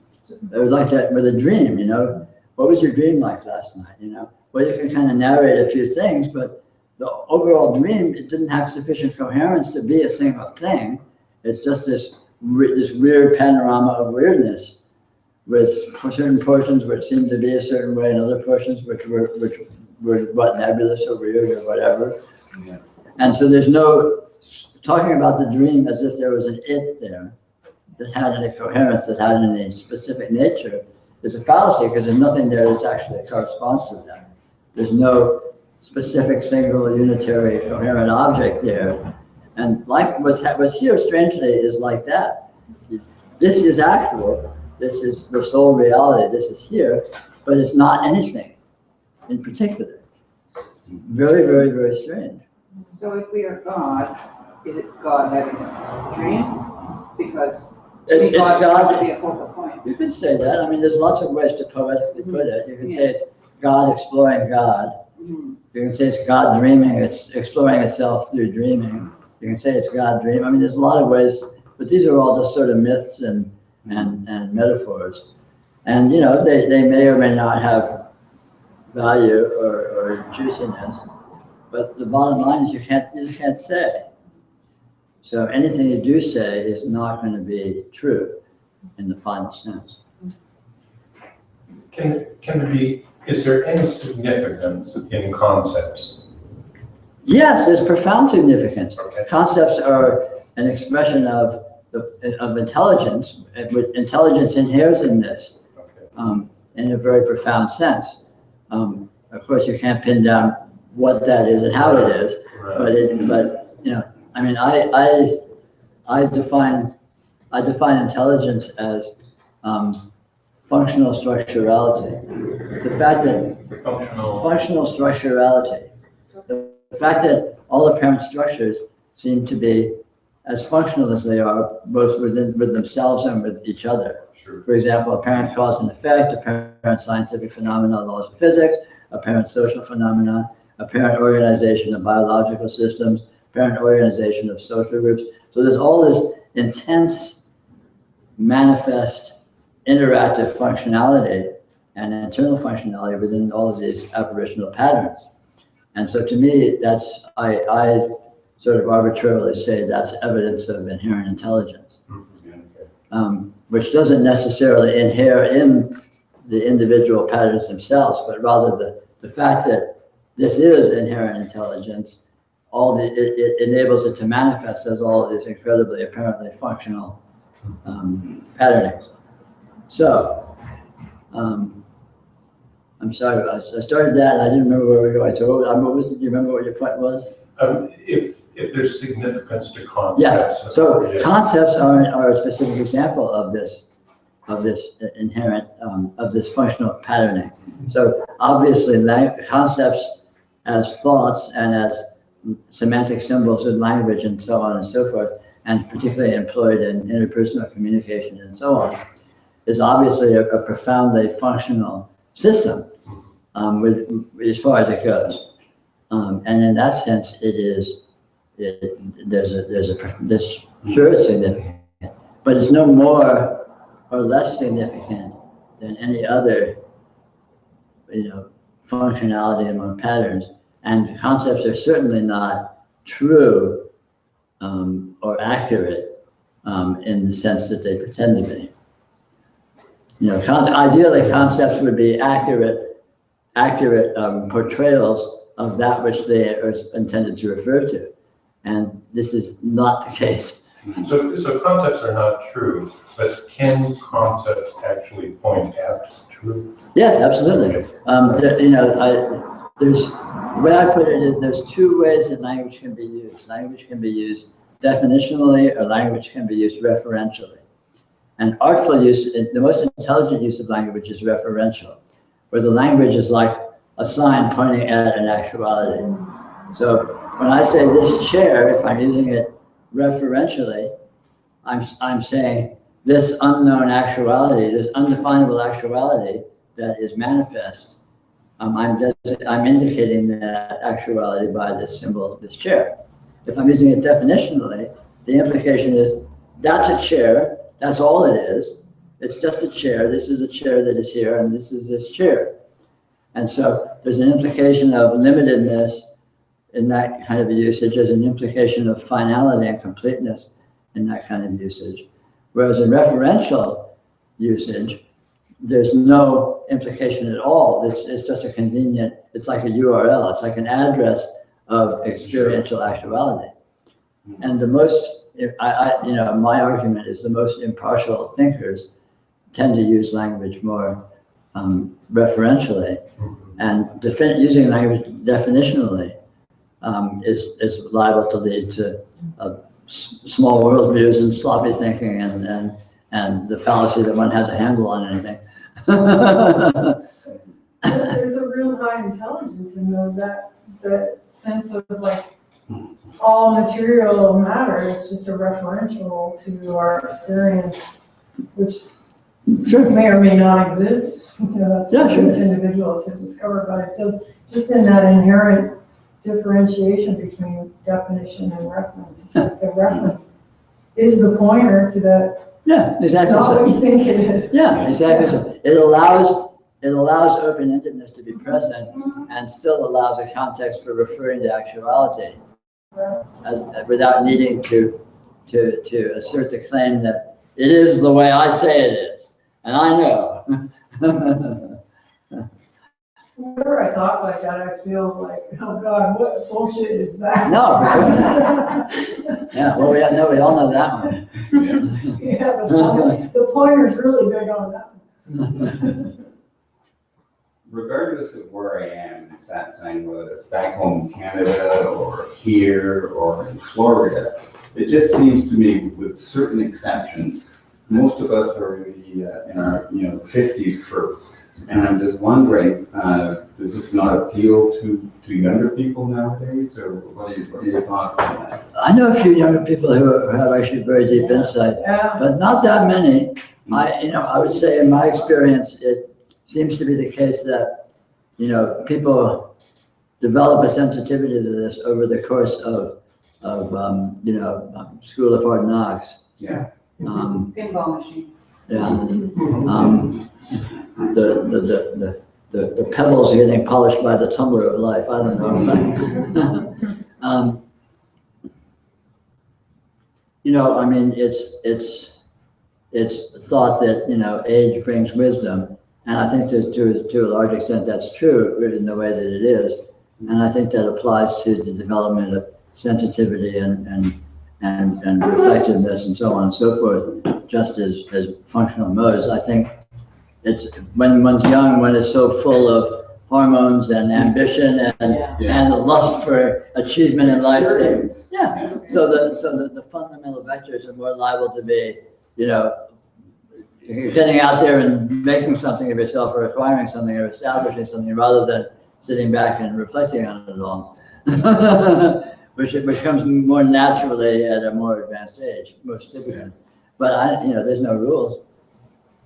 And I think it is also self-perpetuating in a sense. Almost everyone who have started young on this question out here, right? But then you don't even know Peter Brown until they come into a circle, which is people like us. And so, which kind of means that we'll be referring among ourselves. The young folks don't really know what is happening here. Well, I started doing yoga and meditation in the early 70s with, everybody else, and a lot of young people. But then again, You were young. I was young, but the hook was cosmic consciousness and bliss and, psychic powers and stuff like that. Whereas here, none of that is, We've all had that for so long, we're sick of it.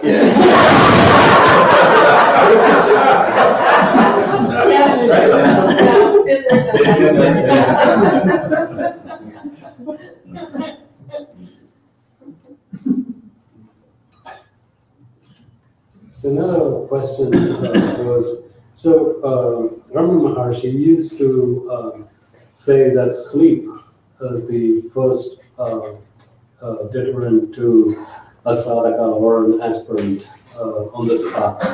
And so it kind of made sense to me. I've been kind of in a state of quandary living this. Early when I was developing short sight, my doctor said 8 hours of sleep. I used to read up sleep research articles, everybody advocating long hours of sleep and stuff. And then it seems like I cannot function mentally, as in I go to pieces if I am on a low hourly sleep for that night. If I have to function thinking. But then awareness seems to be pretty high, as in, like the other day I was telling Mark and Melanie, we were doing a dialogue, and so it seemed at one point all of this energy about maintaining this consistency was gone. This consistency that I call me normally, that was gone. And I couldn't distinguish who was saying what.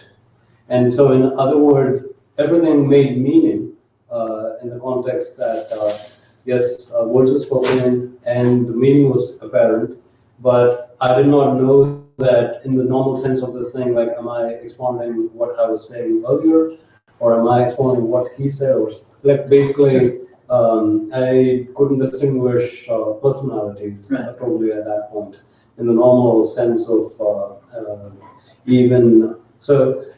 What do you recommend that thing? Does sleeping help or hinder? Well, I don't think, I think it's not simple. What I think what facilitates insight most directly is anything that counters one's normalcy by degrees. Sorry, did you say counters? Counters one's normalcy. In other words, unfamiliarity. Normalcy tends to lull us into dullness, tends to lull us into continued investment, whereas anything that disrupts one's normalcy or finding oneself in a context that is, to some degree unfamiliar and some degree doesn't feel like home turf, sort of tends to provoke, wait a minute, what's going on here? A little bit more of a startled, open-ended, inclusive, checking things out rather than just going through the motions of normalcy. So that can depend. Rest can perhaps facilitate that, and lack of rest can perhaps facilitate that. To speak more generally, the most productive way to approach it is intelligently rather than by rote. Any kind of intelligent engagement with one's experience is kind of liable to be more productive than a dull mechanical engagement. So any context can be approached intelligently or dully, relatively, including sleep, including lack of sleep, including, keeping oneself clear, including exploring intoxicants and psychedelic drugs, for example. In other words, there's all kinds of ways of behaving which can be engaged in a way that can be provocative and stimulating, or can be engaged in a way which is dulling and stupefying.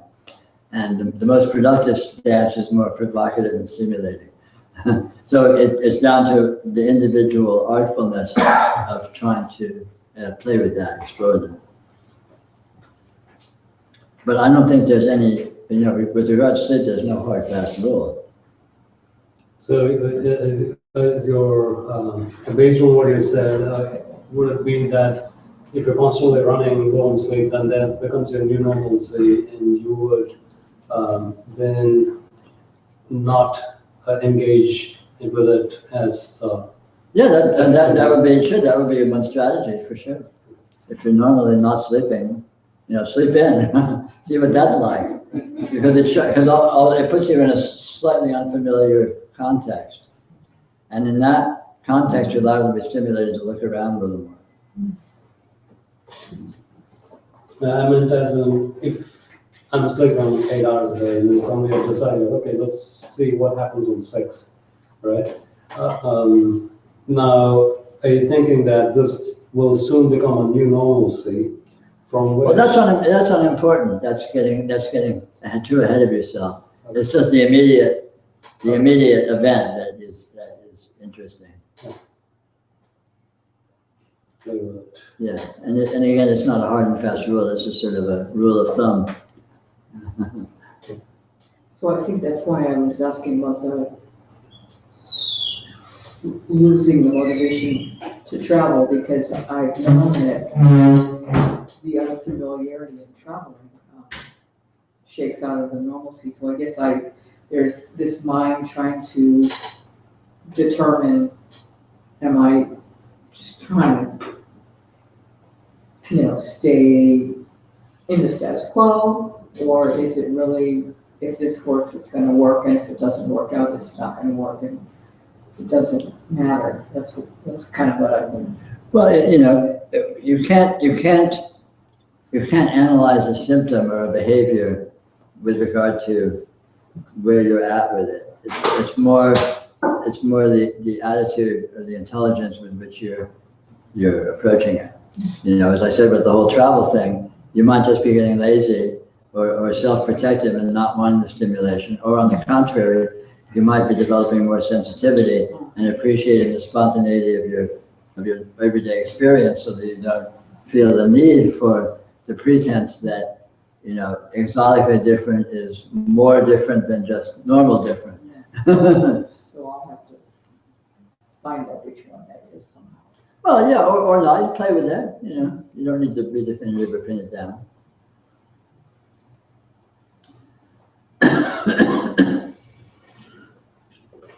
It's an overarching attitude, looseness, easiness, and playfulness is the best stance or tone to approach spiritual exploration in. Be playful, be loose, be easy, have fun with it.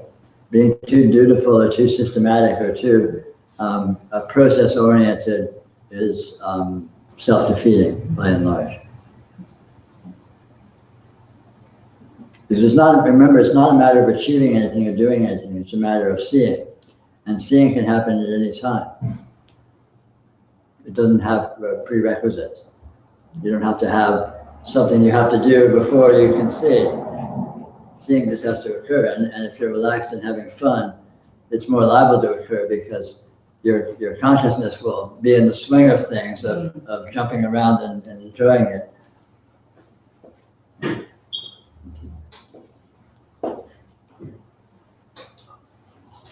Is there anything that makes you upset?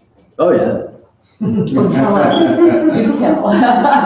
Mostly about sitting back in the front of the room. Hey. Not that it's her fault. She's a saint. I'm just a jerk. I'm a bad husband. I'm sure. No, you're just a pain. Okay. No, I'm, of course, that's just a little comedy relief. We get along great. I never get upset. No, seriously. No, sure, yeah. I have all sorts of reactions. I mean, again, my personality is my personality. I don't care about it like I once did. I mean, I would say my emotional reactivity tends to come and go very quickly and easily and without a lot of, fanfare. But it's certainly not there. I mean, it's certainly not there. But I mean, that's it. She should keep a check on him because now he's the role model for all bad husbands. I've been kind of there. I've always been the role model for all bad husbands. I'm a man. We all know it's my fault. The women know it and the men know it. And those that don't. Those that don't aren't married. Right. So if someone's in your life and every time you see them, you feel this well of uncomfortable feeling, anger, anxiety, what's that about? Is it that I just haven't let go of my feelings towards that person, or It could be a lot of things. Person, It could be a lot of things. You want to be suspicious of the possibility that it's clinging to a narration. Where you have a story that you're telling yourself, repeating to yourself unconsciously of, this person did such and such, or I wanted this to be such and such, or however, whatever it is. Not that you need to not do that, but to be unconsciously under the sway of that is numbing.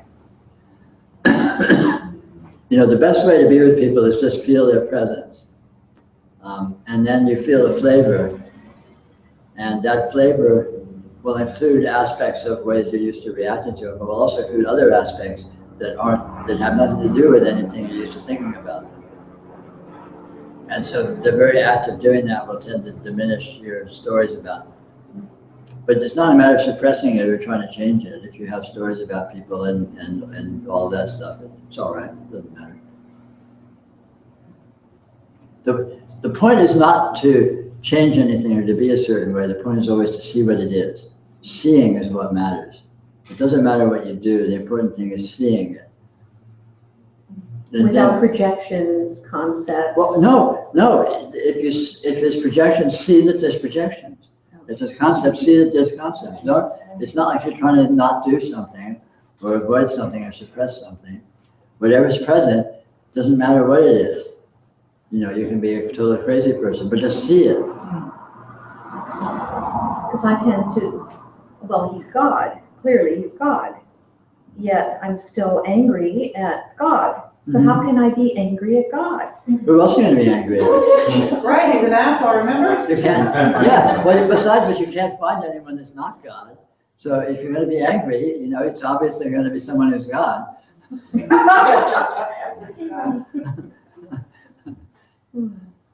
So I want to piggyback on it because, so there's this guy, we've been friends, and he loves to argue. He likes to debate and argue, and I am like so not interested in any of that. And he will try to goad me, and then if I say, you know, I'm not really interested, well, why? Well, why? You know, it's just kind of like, I don't even know how to describe it better than that. And so I've just decided, because it's so random, you never know what's going to happen. I'm just not hanging out with that guy. Sure, why not? You know, it's in dealing with other people, it's of primary importance to remember that everyone is stark raving bonkers. People are all insane. There's no such thing as a sane human being. Humans are scarred, damaged, emotionally warped beings, and conceptually warped beings, everyone, present company included. But that's just the personality, so it's not particularly important. It's like having little scars on your hands because of all the things you've done in your life. They're there, but it's not a particularly, you know, important fact. So the fact that most people are people who identify with their personalities, if their warpage generates, and in conjunction with their nature generates an annoying quality, you're under no compulsion to hang out with them, unless you are under a compulsion, then that's your business. That's my problem, and it's not. Well, that's just good to hear, because or you know, sometimes just remembering that people are crazy lightens the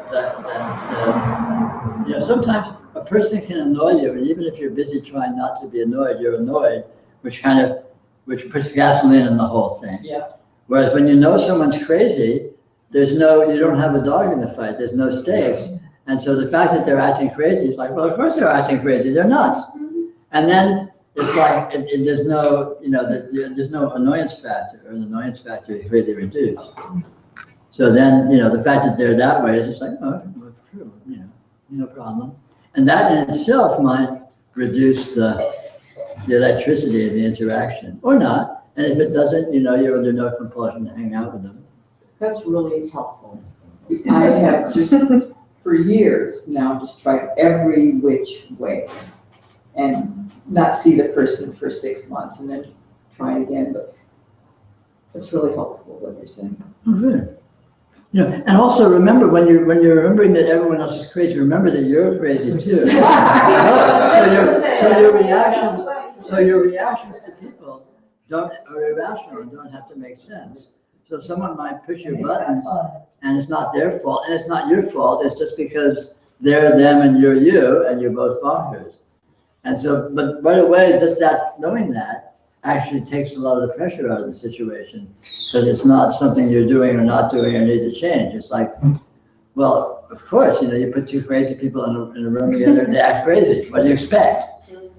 It is very interesting, because there were those moments where, I don't know what it was I was able to let go of, but he would just behave in his argument, and I would just start laughing. Yeah, exactly. And it wasn't like on purpose, it wasn't like I was trying, And there was a modicum of freedom there, but it's, I don't know, maybe I didn't have breakfast one day or something. Yeah, that's helpful. Well, I know you're a therapist, so you probably hang out with crazy people. But knowing someone's crazy puts a very different complexion on it than thinking they're not and thinking that there's some real issue or problem or situation that needs actually, you know, if you've ever been in an institution, you see people, you know, getting all excited about all sorts of imaginary things. And the knowledge that they're imaginary takes the sting out of it. It's not like, oh, well, I've got to fix it. There's a problem, must be a problem here that I have to address or fix or do something about it. No, they're crazy. And so right away, the whole thing is just deflated. The event is still there, but it doesn't have any import or any context or any you know. Except for this, what do you call it? The fishing hook that somebody is like intensely trying to, you know, with this. Yeah. Yeah. And then I get caught in that. Yeah, well, maybe you get caught because you're crazy. Maybe you get caught because you know, you're in some way, strange way you're wanting to, which then goes into the context of you're crazy. Or maybe they're just a really good dominator. Maybe they're really just good at dominating you, temperamentally, or maybe they have skills or something. And you know, in any case, it's just you know, you do what you do, and the last recourse is you don't have to hang out with them. Yeah. But I was just gonna say, if they're just absolutely crazy and they become president, you're gonna have to live with them. 4 years. 4 years. 4 years or until the nuclear war. Whichever comes first. We're gonna call our Canadian friends. Well, there's already fences going up.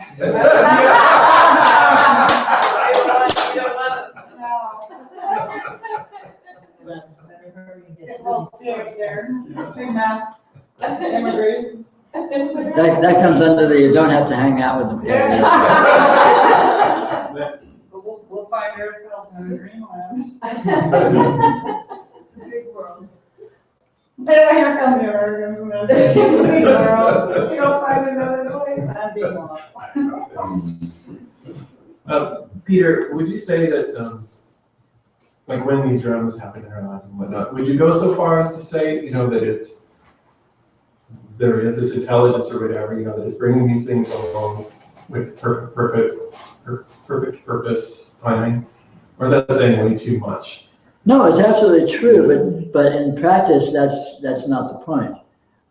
You know, in practice, it doesn't matter what happens, and there's no advantage in trying to figure it out or pretend to figure it out.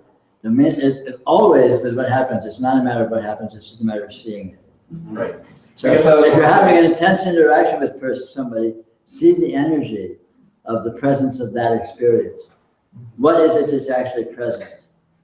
And cut through as much as possible, go to the root of the experiential presence and cut through the interpretations of they're them, I'm me, this is happening. I mean, anything you could possibly say about it. You know, you don't need to try and suppress that or anything, but just be with it at a more primal level of there is experiential qualitative presence. You know, and not conceptually or in words, but just feel that as engagedly and intelligently and directly as you can, to see what it's made of, in other words. So which undercuts the superficial level of analysis and interpretation and reactivity, and goes to the core phenomena of what is being, what is presence, what is present, and what is the substance of this that is here, and so on and so forth, as directly as you can be with it. Which reveals all it intrinsically with the nature of that, it reveals all the harmonics of meaningfulness and intelligence and so on and so forth. But if you go to the mother lode, you get all that as a perk, rather than being with superficialities, which may be relatively context rich. I guess I was just thinking it can take away a lot of the fight, knowing that it's showing up for a reason, even if you don't need to know what it is. Yeah, absolutely. But You know, for sure, that's a fine strategy. But again, being with it as a yoga is ignore everything about it. Ignore even that it's a fight. Just it's a present phenomenon. What is it? And again, not trying to answer the question, but just feeling the presence of it, feel your way into it. And in the same context, I've had trouble with that approach as well, as in, like, if it was my straight card saying, live only by God's grace, I mean, know that it's all taken care of. Mm-hmm. So, in my mind, some knows that, okay, that is a concept, I think.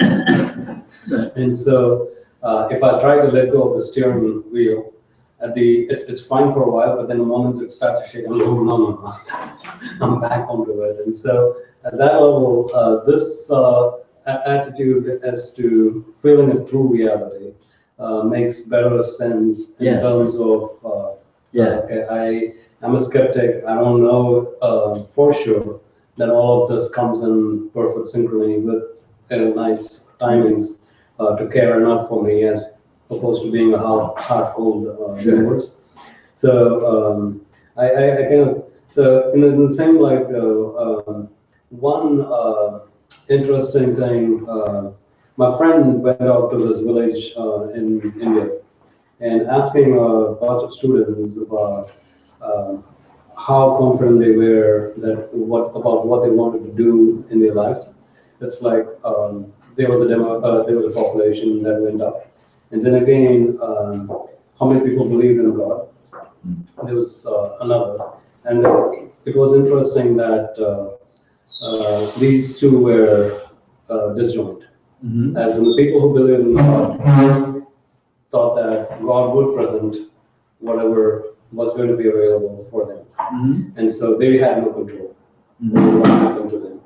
And the other set of people who said they don't believe, that everything is provided for them or came together like with perfect timing, then they kind of were saying, I would take control of that time. Mm-hmm. And so between the two, it seems like there are no options. Okay, this is either one or the other. But that's sloppy thinking. Yeah. Because if God is doing everything, that doesn't preclude God doing you being proactive. That doesn't preclude God enabling you to be very engaged and active and goal-oriented. So in other words, the goal itself would become your story. I mean, the goal would be incorporated into your story because of everything coming together. Well, what I mean is, if the notion that God is doing everything has an implication as a fallacy. So God's doing everything, so I'm not going to do anything. I'm going to lie down on the floor and wait for God to do something. That's a fallacy. God's doing everything, so I can go to work, and God's doing that. I can make money. God's doing that. I can get married and have kids and try and live a good life. God's doing that. Whatever. So in other words, it's sloppy thinking to suppose that just because God's doing everything means anything in particular. There's no implication. It doesn't mean you can't do anything. If you do something, God's doing that. Isn't it just avoidance of just being with what's happening? Sure. Giving it a story. Everything's happening for a reason, and blah blah blah. Yeah, I mean, any interpretation is just spin doctoring. You can't say what's going on. Yeah. And in function, you will engage the way you will engage. I mean, you were talking about, your hands are on the wheel, you're taking your hands off the wheel, but that's too simplistic too, because whatever you think you're doing, like, oh, I'm really being proactive here, I'm going to, wait for events to take their course. Either of those is a fallacy and it's very superficial, because in actual fact, events are proceeding already, and you aren't doing it. You're not putting the light in this room, you're not putting the noise in that truck by in the street. So everything that happens is already being done. Whether you're saying, oh, I'm under control here, or I'm releasing control. So there's a whole lot that's happening that is irrespective of your stance regarding control or not. So that's a very superficial sort of a mental claim rather than the actual fact. So from what you're saying, there's a lot that's already, I mean, this thing is already happening. Yes. And now, there are two takes on free will. One is the will freely playing itself out, as in I step out of the way for it to play freely through. And then the other is free will as in I make a conscious choice every moment, right? This or that. But again, that's a fallacy because they're both the same thing. Because if you make a conscious choice, where's that coming from? No, I get it, but the seeming of it. Yeah, but seeming is just spin doctoring. It's just the way you're putting it. In other words, if you make a conscious choice, you're not making a conscious choice to make a conscious choice, and then making a conscious choice to make a conscious choice to make a conscious choice, which you would have to do for it to be actually deliberate. At some point, the urge to make a conscious choice appeared mysteriously, and who did that? You know, and likewise, in the other extreme, you know, you can analyze it the same way and see that it's not really, they're both the same. Free will and predestination is a boogeyman. It turns out to be two different ways of spin doctoring the same thing. There's the apparent flow of events, which is absolutely inscrutable in terms of what it is and how it is.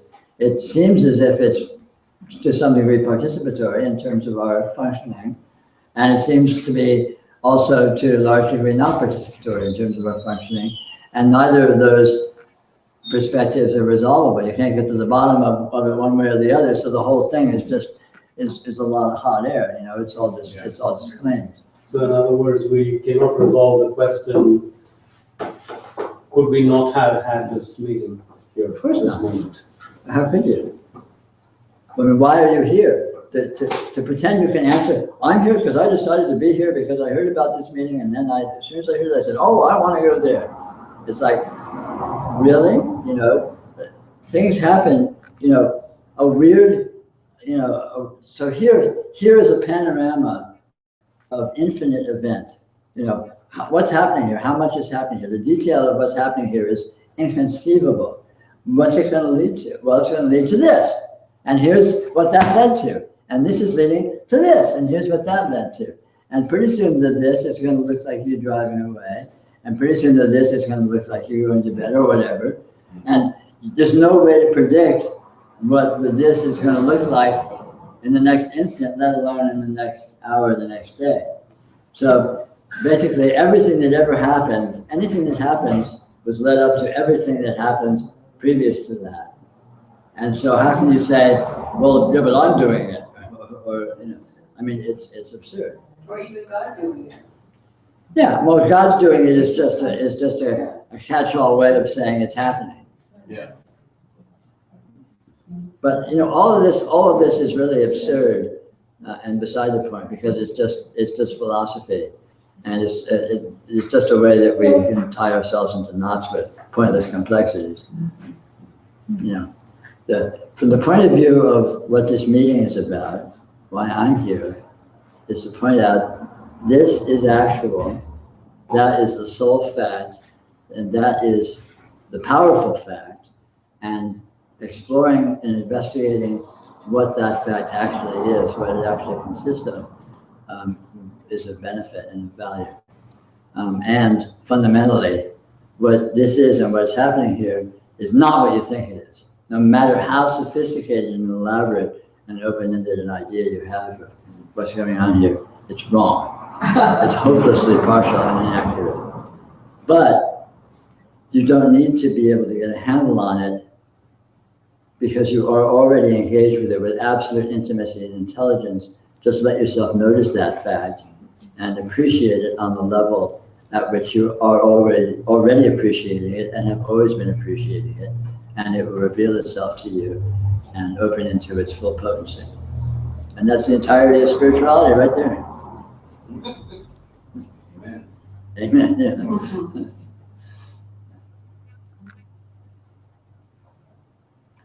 And details are just elaborations of that. That's the point. That's really the essence of the whole thing. You know, I think with the word investigation, it can be a misunderstanding that, Oh, yeah. that it implies some sort of conceptual engagements in it. The investigation of this has to be done without concepts, not apply concepts to the investigation. It has to be very direct, with no concepts involved. If concepts arise, well, they arise, that's part of what you're investigating. You're investigating the experience of concepts arising. When you say, because concepts believed in are what sort of lead to that whole thing, predestination of free will. They're irrelevant. Well, as I said, concepts, what this is cannot be captured, cannot be addressed in concepts, so concepts are irrelevant. And any successful investigation of this will be so because of a degree of intelligence and a degree of inspiration being brought to them. And that those qualities are available because they're intrinsic, and one stumbles onto them and they enact themselves, and you're off and running, as we all already are.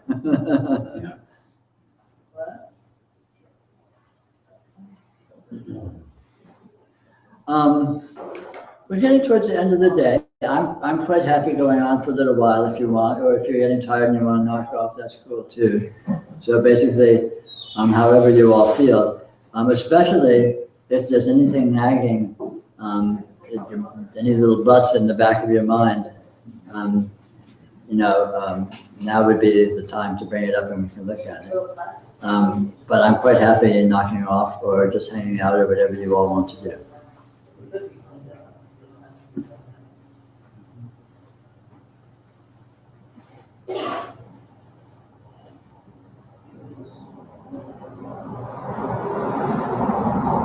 I have a question. It's not what we hear about the past, that never happened. And can you find the past and those kind of questions? And I'm going, well, yes and no, and I don't know really what to do that sometimes. Well, you can't know what to do, can you? I mean, it's a very interesting issue. The only thing that can be found that exists, questionably, is the present. And yet, the past is a presently remembered version of what the present supposedly looks like at some other time, whatever, and none of that can be parsed in terms of what it actually means or refers to. But, we experience this phenomena of memory. We experience the phenomena of a seeming sequence of events. We experience the phenomena of change of circumstances ongoingly. And what that exactly is unresolvable. I mean, completely unresolvable. So asking those kinds of questions is like asking how many angels can dance on the head of a pin. But at least the answer isn't never happened. Well, you can't know. Can't know. Whether it ever happened. What does that even mean? What does happen mean? We say, this is happening. Okay, fine. But what exactly, look precisely at the this that is happening, and in what way, what is it, how is it, where is it? And this is really worth looking at, because this is right here, if anything is, and so you can check it out, play with it, look at it, What is this? How is this? Where is this? Is this? And not that you'll ever get an answer to those questions, but the looking is provocative, and the looking will reveal how slippery and subtle and strange this actuality is. And then in that context, relative to the isness of this, you can look at the isness of then, and again, you discover, wow, this is infinitely slippery, then is even more slippery.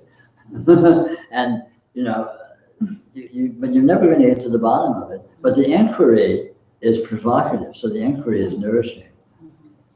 So in that nourishment, does that almost, does that help that sense of wanting a resolution to this or wanting to hold it down? I mean, you know. It depends. It depends on your artfulness, you know. I mean, you may find yourself relapsing into, you know, wanting a resolution. But again, if you're looking at this, it'll become obvious pretty fast if you're doing it intimately and you're doing it engagingly, that the whole notion of resolution is absurd. Because the pretense of being able to get a handle on resolving what's going on here is, you know, is really laughable and very manifestly and obviously so. Yeah, it is laughable. But it's not always very comforting or peaceful or. Well, it can be, but typically, if it's discomforting, that's more in contrast with the sureness you thought you had about it. Then it is intrinsically uncomfortable. In fact, you know, and this is a very common issue in spiritual unfoldment. A lot of times it can seem to be uncomfortable or threatening or difficult. But it's not because, or let's say it's not necessarily because what is being discovered is intrinsically threatening or uncomfortable, but it's generally by contrast with one's previous dullness of thinking one had a handle on things, thinking things were reliably and surely and safely a certain, you know, predictable way. Discovering the absolute strangeness and open-endedness of this actuality can seem threatening by contrast with that. But as one becomes further acclimated to how slippery the actuality is, one will become quite comfortable with it and discover that in fact it's quite reliably slippery. And in fact is beautiful and interesting and fascinating in that open-endedness. And one develops a new taste for that, and the whole issue of discomfort will tend to resolve itself because you'll be less comparing it to a condition that you were oriented to long previously. It's the contrast that causes the problems, not what's being discovered. Exactly. Yeah. And always in the contrast is the conflict. Yeah. So. I mean, in certain phases, particularly initial phases, when one is you know, going along more or less cluelessly and discovers, wow, wait a minute, there's something real here. I mean, those phases can be really difficult for people because you can feel like the whole bottom's falling out of your world, and you know, it can be very provocative and very unsettling. But again, typically as one progresses, these sort of shocks and discomforts diminish and become less and less because one's actually much more accustomed to a much more sophisticated kind of strangeness. Yeah, and I think the uncomfortableness comes when we, at least for myself, if I then narrow myself down and put myself in a situation of real contrast and conflict I see in the world, that once we can feel the difference, then we can see that, yeah, that can be part of it, and the choice can be part of it. But the other is so expanding that it makes all the difference. Yeah. And we're really more at home there. Yeah, exactly so. In Yeah. strict. And ultimately, one discovers that this strangeness, this slipperiness, has an overriding value because it's real, it's actual. And in fact, all this safety and security of our previous dullness, you know, has a supreme disadvantage of being a fantasy. So it's kind of useless. It's like a parachute. It's like a parachute that you pretend you have on your back. You know, it may be comforting, but when you realize it's a pretense, how valuable is it? That reminds me, Adyashanti says, you know, no one has ever come up to me after awakening and said, yep, that's exactly what I thought it was you. Oh, absolutely. The biggest surprise in the world. Realization is the biggest surprise in the world. Yeah. I'm gonna have the 8. Well, some of us probably old enough to remember that. It's the only 50 truck. Yeah, but, you know, and in line with that, what one thinks one's doing in spiritual work is laughable, because what's actually happening here is so wildly different than you think it is. You know, it's easy to think that, you know, I'm working the spiritual path and I'm fighting my way to this, and you think you know what you're doing, you think you know where you're going, you think you know where you're going to arrive. And when arrival actually happens, you will be shocked at how wrong you were across the board.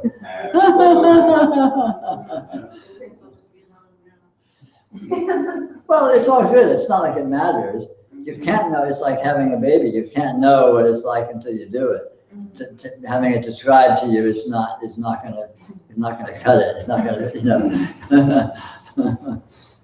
So the evidence of past and time would be that I had a baby and he's now 30 years old and 6'5". There's a timeline there. So am I kidding myself when I think that there's a dimension that is timeless, and that's where the expansion is, and that's a concept, and then there's a place where I can contract it into a history and a time, actually time and space. Is that? Well, you can pretend to do that. It can seem to be like that, but Yeah. you can't verify that that's what's actually happening. You can't resolve it. You can't tell. It could be like that, or it could be like this, or it could be like that. But you know, it's sort of pointless even speculating and be able to pin it down. You know, none of them are right, Well, definitely. and none of them are completely wrong. You know, I mean, it's easy to say there's no time. You know, but what about I have a flight on Wednesday at such and such a time, and yes, and you know, several hours ago we met at 10. I mean, it's easy to say that didn't happen, and in a profound sense it didn't, but that didn't happen in the sense that this isn't happening, which in a profound sense it isn't. But that perspective is only valuable from the sense in which you can see it. If I say this isn't here, this isn't happening, and you can't see it, it's gibberish. You know, you think I'm a crazy person, or else you try and pretend that you can see it when you can't, in which case you're just constructing some insane fantasy. Or I'm just here desiring to see it. Yeah. But pretending to see it is useless. And me telling you what it's like in a sense, in a way that you can't see it, is useless. So if the only useful thing I can tell you is something that you can see. Yeah. And you're never going to see the nature of the past. You're never going to see the nature of the future. You can see the nature of the present. And when you see the nature of the present, you'll know a lot more about the nature of the past and the future. So I definitely recommend checking out, look at now. Now is the most fascinating phenomenon. Yeah. Absolutely fascinating. It's bottomless in terms of how interesting and how amazing and how obviously weird it is. Well, it would be fleeting if it ever went anywhere. You know, it's the idea that there is an actual copy of now. And that's all about acid too, right? Yeah, sure, but you don't even need it. I mean, it's so weird. It brings its own. It makes its own. No, you spend some serious, intelligent time trying to find now, and you will be higher than you can get on acid.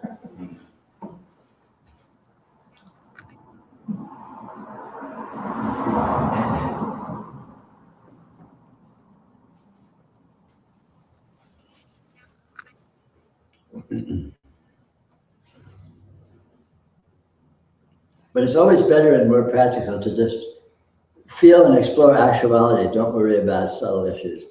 Like looking at the past and the future is getting a little tenuous. But just look at life. Look at now. Look at presence. You know, look at sound. Look at color. Look at something concrete and immediate, and feel what is there in the way that it is there. You know, very simple, concrete, actual. Actuality is what's powerful, and actuality is what generates revelation. So check out what's actual, what's immediate, and that's the powerful place for revelation.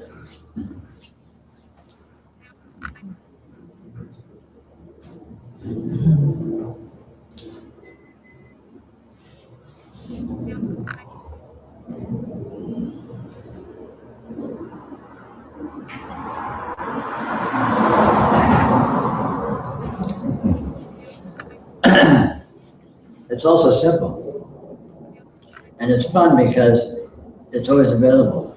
Actuality is always actual, right here, right now.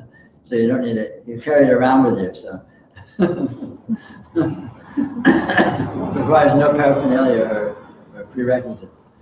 In terms of the popular example of seeing the rope in the seeing the snake in the rope, actuality would be recognizing the rope. So it is not. There never was a snake. It's just a rope. Yes, but the feeling of fear of everything, the reality of sweating because you thought it was a snake. Right. All of that, is that part of actuality or not? Thought is actual, but what you're thinking of is not actual.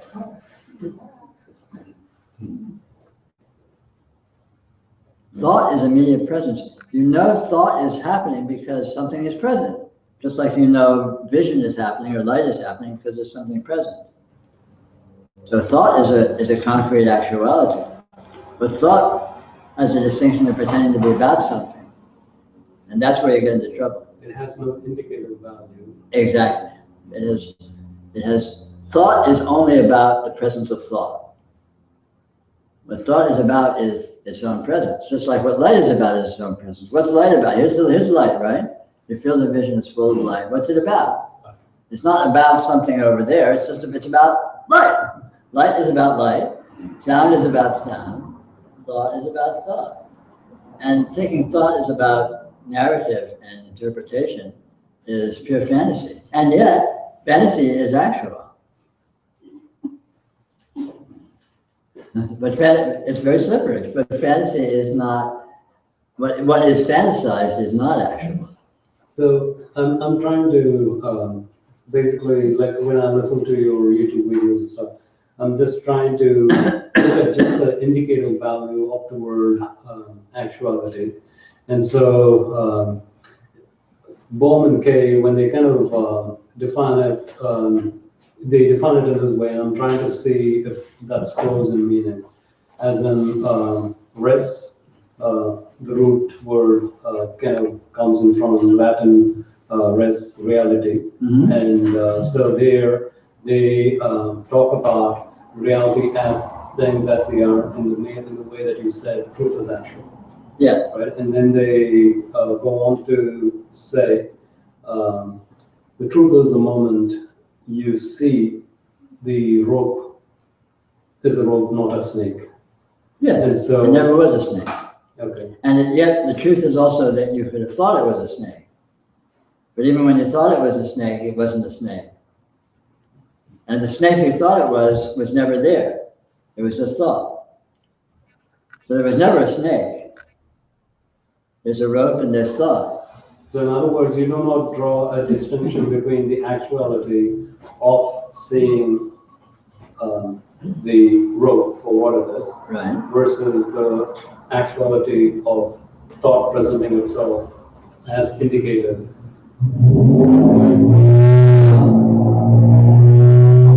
Right, there's no difference. Thought always presents as indicative, but it never is. That's a fallacy. Thought is never about anything, even though it claims to be.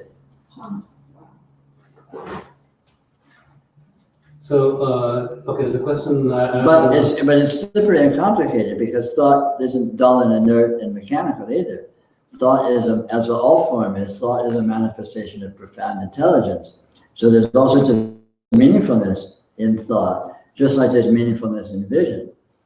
So in vision, you're seeing all these patterns, And they're not just there in a dull mechanical sense, they're there embodying all sorts of incredible functionality. The functionality as human beings, the functionality of communication, the function, all sorts of functionalities is manifest in these forms that are appearing. And likewise, in the presence of the form that thought actually is, there is all sorts of meaningfulness present in the form itself. But the notion that this meaningfulness is indicative of something else is inaccurate. In a simple sense of this is that. So the thought of snake and some actual snake have absolutely no connection. So when you say thought is not about anything, Yes. is that another way of saying thought is not an actuality? Because No, thought is actual. yeah, thought is actual. It's an experience. Right, but what does it mean? Thought has no content. It pretends to have content. So- Let me give you an example. Yeah. These words I'm saying do not mean anything. Suppose I was sitting here speaking Japanese all of a sudden, and you don't understand Japanese. What I'm saying now is exactly as meaningful as if I was speaking Japanese. However, you did say, which is confusing, you did say that it's also meaningful. There's meaningfulness in it. It's profound, So you but the meaningfulness that's in need to it explain is that. the meaning, I did. The meaningfulness that's in it is the meaningfulness of all pattern, of the inherent intelligence of all But form, not its content. per but se. not a particular meaningfulness that's of semantic content referring to objective object. It's a fine point, Yeah. and it's not too important. The main thing is to notice that what is present doesn't go beyond itself. So the light that is present is simply the light that is present. It's not, there's nothing else, there's no implications. It's not like the light is present and that means this and that means this and that means this. It just means this here now. So the presence, the form that is present is the whole show. And in thought, it's the same thing. So thought is a complex presence of form in the dimension that we think of as thought, this subtle mental, whatever it is. And that's it, and the story. There's no about. It's not like I'm thinking about such and such. It can look that way. It can seem to be that way, but it's not actually like that. And don't worry about that, because I mean, this is kind of a fine point, and it's actually not too important. The usefulness of this is to be with the concrete textural presence of whatever is present, period. And don't go following it, trying to follow it to something else. So if thought is present, feel the presence of thought. Don't go following the train of thought. Exactly. If emotion is present, feel the presence of emotion, and don't go following the emotion is this and it's about that. Don't follow it. There's no about. It's just a textual presence. Light is present. It's not about anything. It's a presence of this. This similar to what you say, don't worry about the content, but the experience itself. Not the Yes. content of the experience. Yeah, the concrete presence of the experience is where all the power is, where all the information is, where revelation is. Revelation is in the substance of experience. Not in interpretation. Yes, correct. Interpretation is worse than useless. The substance. It's not what you're seeing, it's that you're seeing. It's the powerful. It's the powerful information. It's the presence of light is the great revelation. Not that the light is this light or that light or this color or that color or light that's your shape or light that's your shape. That's like irrelevant and pointless and not particularly valuable and strong. But light itself, man, full whammy, home run. It doesn't seem like it because that's the opposite. The normal human mode is we're not interested in light. Light is just the medium. We want the message. We want what's it about. But that's asked backwards. The human perspective has everything completely backwards, upside down. It's there's a saying, there was a philosopher named Marshall McLuhan who had this saying, the medium is the message in the 60s. And that is so right on from the spiritual perspective. It's the medium of experience that has all the power, that has all the information. That's where you find revelation. It's in the presence of this substance. This experience is a substantial presence. Mind you, the substance that is present is very subtle and very weird, but that subtlety and that weirdness and that actuality is the big story. That's where the bang is. That's where the payoff is. You know, which is, again, as humans, we're used to ignoring that and going to the soap opera, going to our narrative, and that's, you know, completely powerless. There's no juice there. There's no, you know, there's no revelation there. Revelation is in the substance of the presence. I mean, radiant presence. This that is present, and it is present as all of these radiant qualities, and back. That's the whole story right there. Just feel that presence. That's the highest yoga right there. It seems to Short path to realization. It seems to me that the very hardest part about it is that there isn't a single constant anywhere in there that you can kind of find and stay with. Do you know what I mean? Well, there is a constant, but it's not a constant that we're used to thinking of as a constant. Right. It's a The constant constant that shows is, up. it's always present. Light is always present. Sound is always present. Thought is always present. We're used to the particular vision or the particular sound or the particular thought is not always present, but that doesn't matter because there's no power in that. The power is in what is always present. The field of vision is always full of light. You close your eyes, the field of vision is still full of light. It's a darker, subtler light, but it's light. You go to sleep, the field of vision is full of light. You start dreaming, the field of vision is full of light. You wake up, the field of vision is full of light. Light never goes away. And light is the cool stuff. Light is where you discover what's going on here. The same with sound, the same with touch, the same with any of the sensory substances, and the same with subtler experience, non-sensory experience. You know, vibes. I mean, we don't have language for it or words for it, but anything that is experientially present, the substance of what that is all the same, and clearly displays everything that there is to know. So, I mean, along the same lines, looking at noticing, it kind of starts unfolding in a way that I feel like I'm kind of living two worlds. Mm-hmm. One is the world where I need to be consistent with my narrative. Right. And then other is the world where I see the absurdity of maintaining that pretense. Right, sure.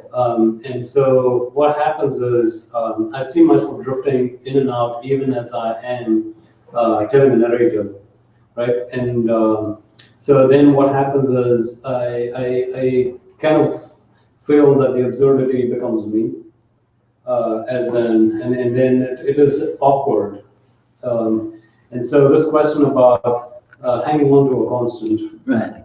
Like Bhakti Marga folks have said that your constant is God. Right. Among this swirling thing, samsara, right. You hang on to God for a thing.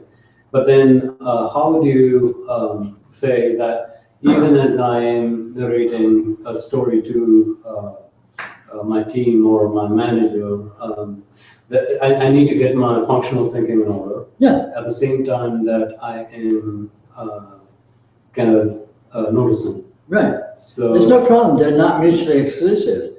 The narrative,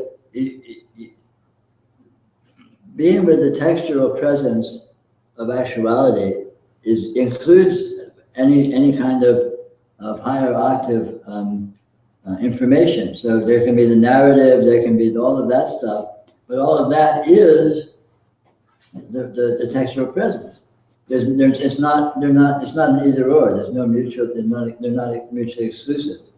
But it seems like the more I engage in functional, as in at the superficial level, it seems like I can kind of notice, right? In a sense, like okay, I'm just speaking some gibberish. It's not. I don't care how it comes out.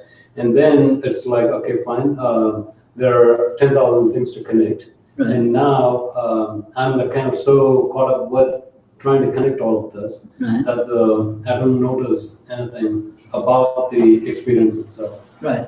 Well, it's possible. You can just work with it, play with it. You know, remember that the substance of what is present is always present, no matter how it's showing up. So even if you're explaining something to people or having a narrative and discussing something, that all consists of the substance. You can feel the texture of the presence of the sound of your voice. You can feel the texture of the light in the room you are. You know, and that doesn't get in the way of your narrative. It doesn't get in the way of your thoughts. Because they're actually one and the same. They're not contradictory. It may take some juggling to get used to doing that. But it's not impossible. No, you can do it little ways. You know, you can have a ring you wear or something, and just be aware of the ring every now and then. And then you're doing a job, whatever, and you start the ring. And the ring is always there. After a while, you'll be able to be aware of the ring all the time, even when you're talking to somebody. But it's like a kind of a training yourself to multitask. And then as you get better at that, you will discover you're already doing it anyway. Because even when you're talking to someone and doing a narrative, you're actually seeing, you're actually hearing. I mean, it's already happening. So it doesn't require any extra effort. You know, with noticing or something, we think we have to do something and direct our attention and all that, but that's a little heavy-handed. As you settle into it, you'll discover it's very spontaneous and more effortless, and then you'll discover you can notice that it's, you know, noticing is actually noticing that noticing is already happening rather than something you're doing. But that's, you settle into discovering that, you settle into the ease of it. Yeah, that is what I am kind of going to, as somebody even in the middle of my narrative just did that, I would still be noticing that, which means the noticing was always happening, but the ease around the noticing that is, okay, like I'm speaking gibberish, I'm supposed to speak gibberish. Yeah. And so I am doing what I'm supposed to, the unmatching expectation kind of just lifts the load off me. And now this noticing has a sense of ease about it. Yeah. But then the other noticing, it's like, oh my God, I'm noticing, the only thing I'm noticing is I'm going into panic, or, and now the noticing is going to die, or the narrative around the noticing. No, just don't think of noticing as something that you can do or not do. Just noticing is letting yourself drift wherever you drift, and that's noticing. So if you notice you're not noticing, that's good noticing. You know, and it's effortless. You know, you don't need to. It's not like you need to panic and then you get to noticing, get back to noticing. The real noticing is not something you do. It's something that you're always doing. And so then you don't need to worry about not doing it, or you don't need to worry about missing it. If you're missing it, that's good noticing. I'm not noticing now, that's good noticing. It's like awareness. It's always. Yeah, awareness never stops. You don't need to, awareness doesn't have to be maintained. You can't stop it. Try and shut off your awareness. Yeah. But Try to it's find the a time same when you're thing. not aware. It's just a different word. Yeah, sure, absolutely.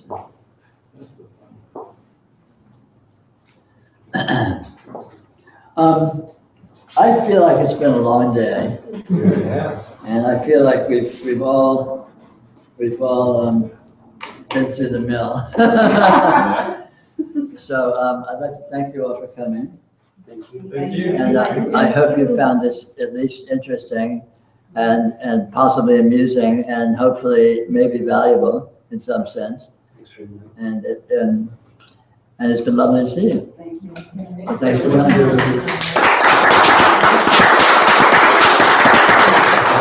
Peter, is there anything in the way of a little bit longer time?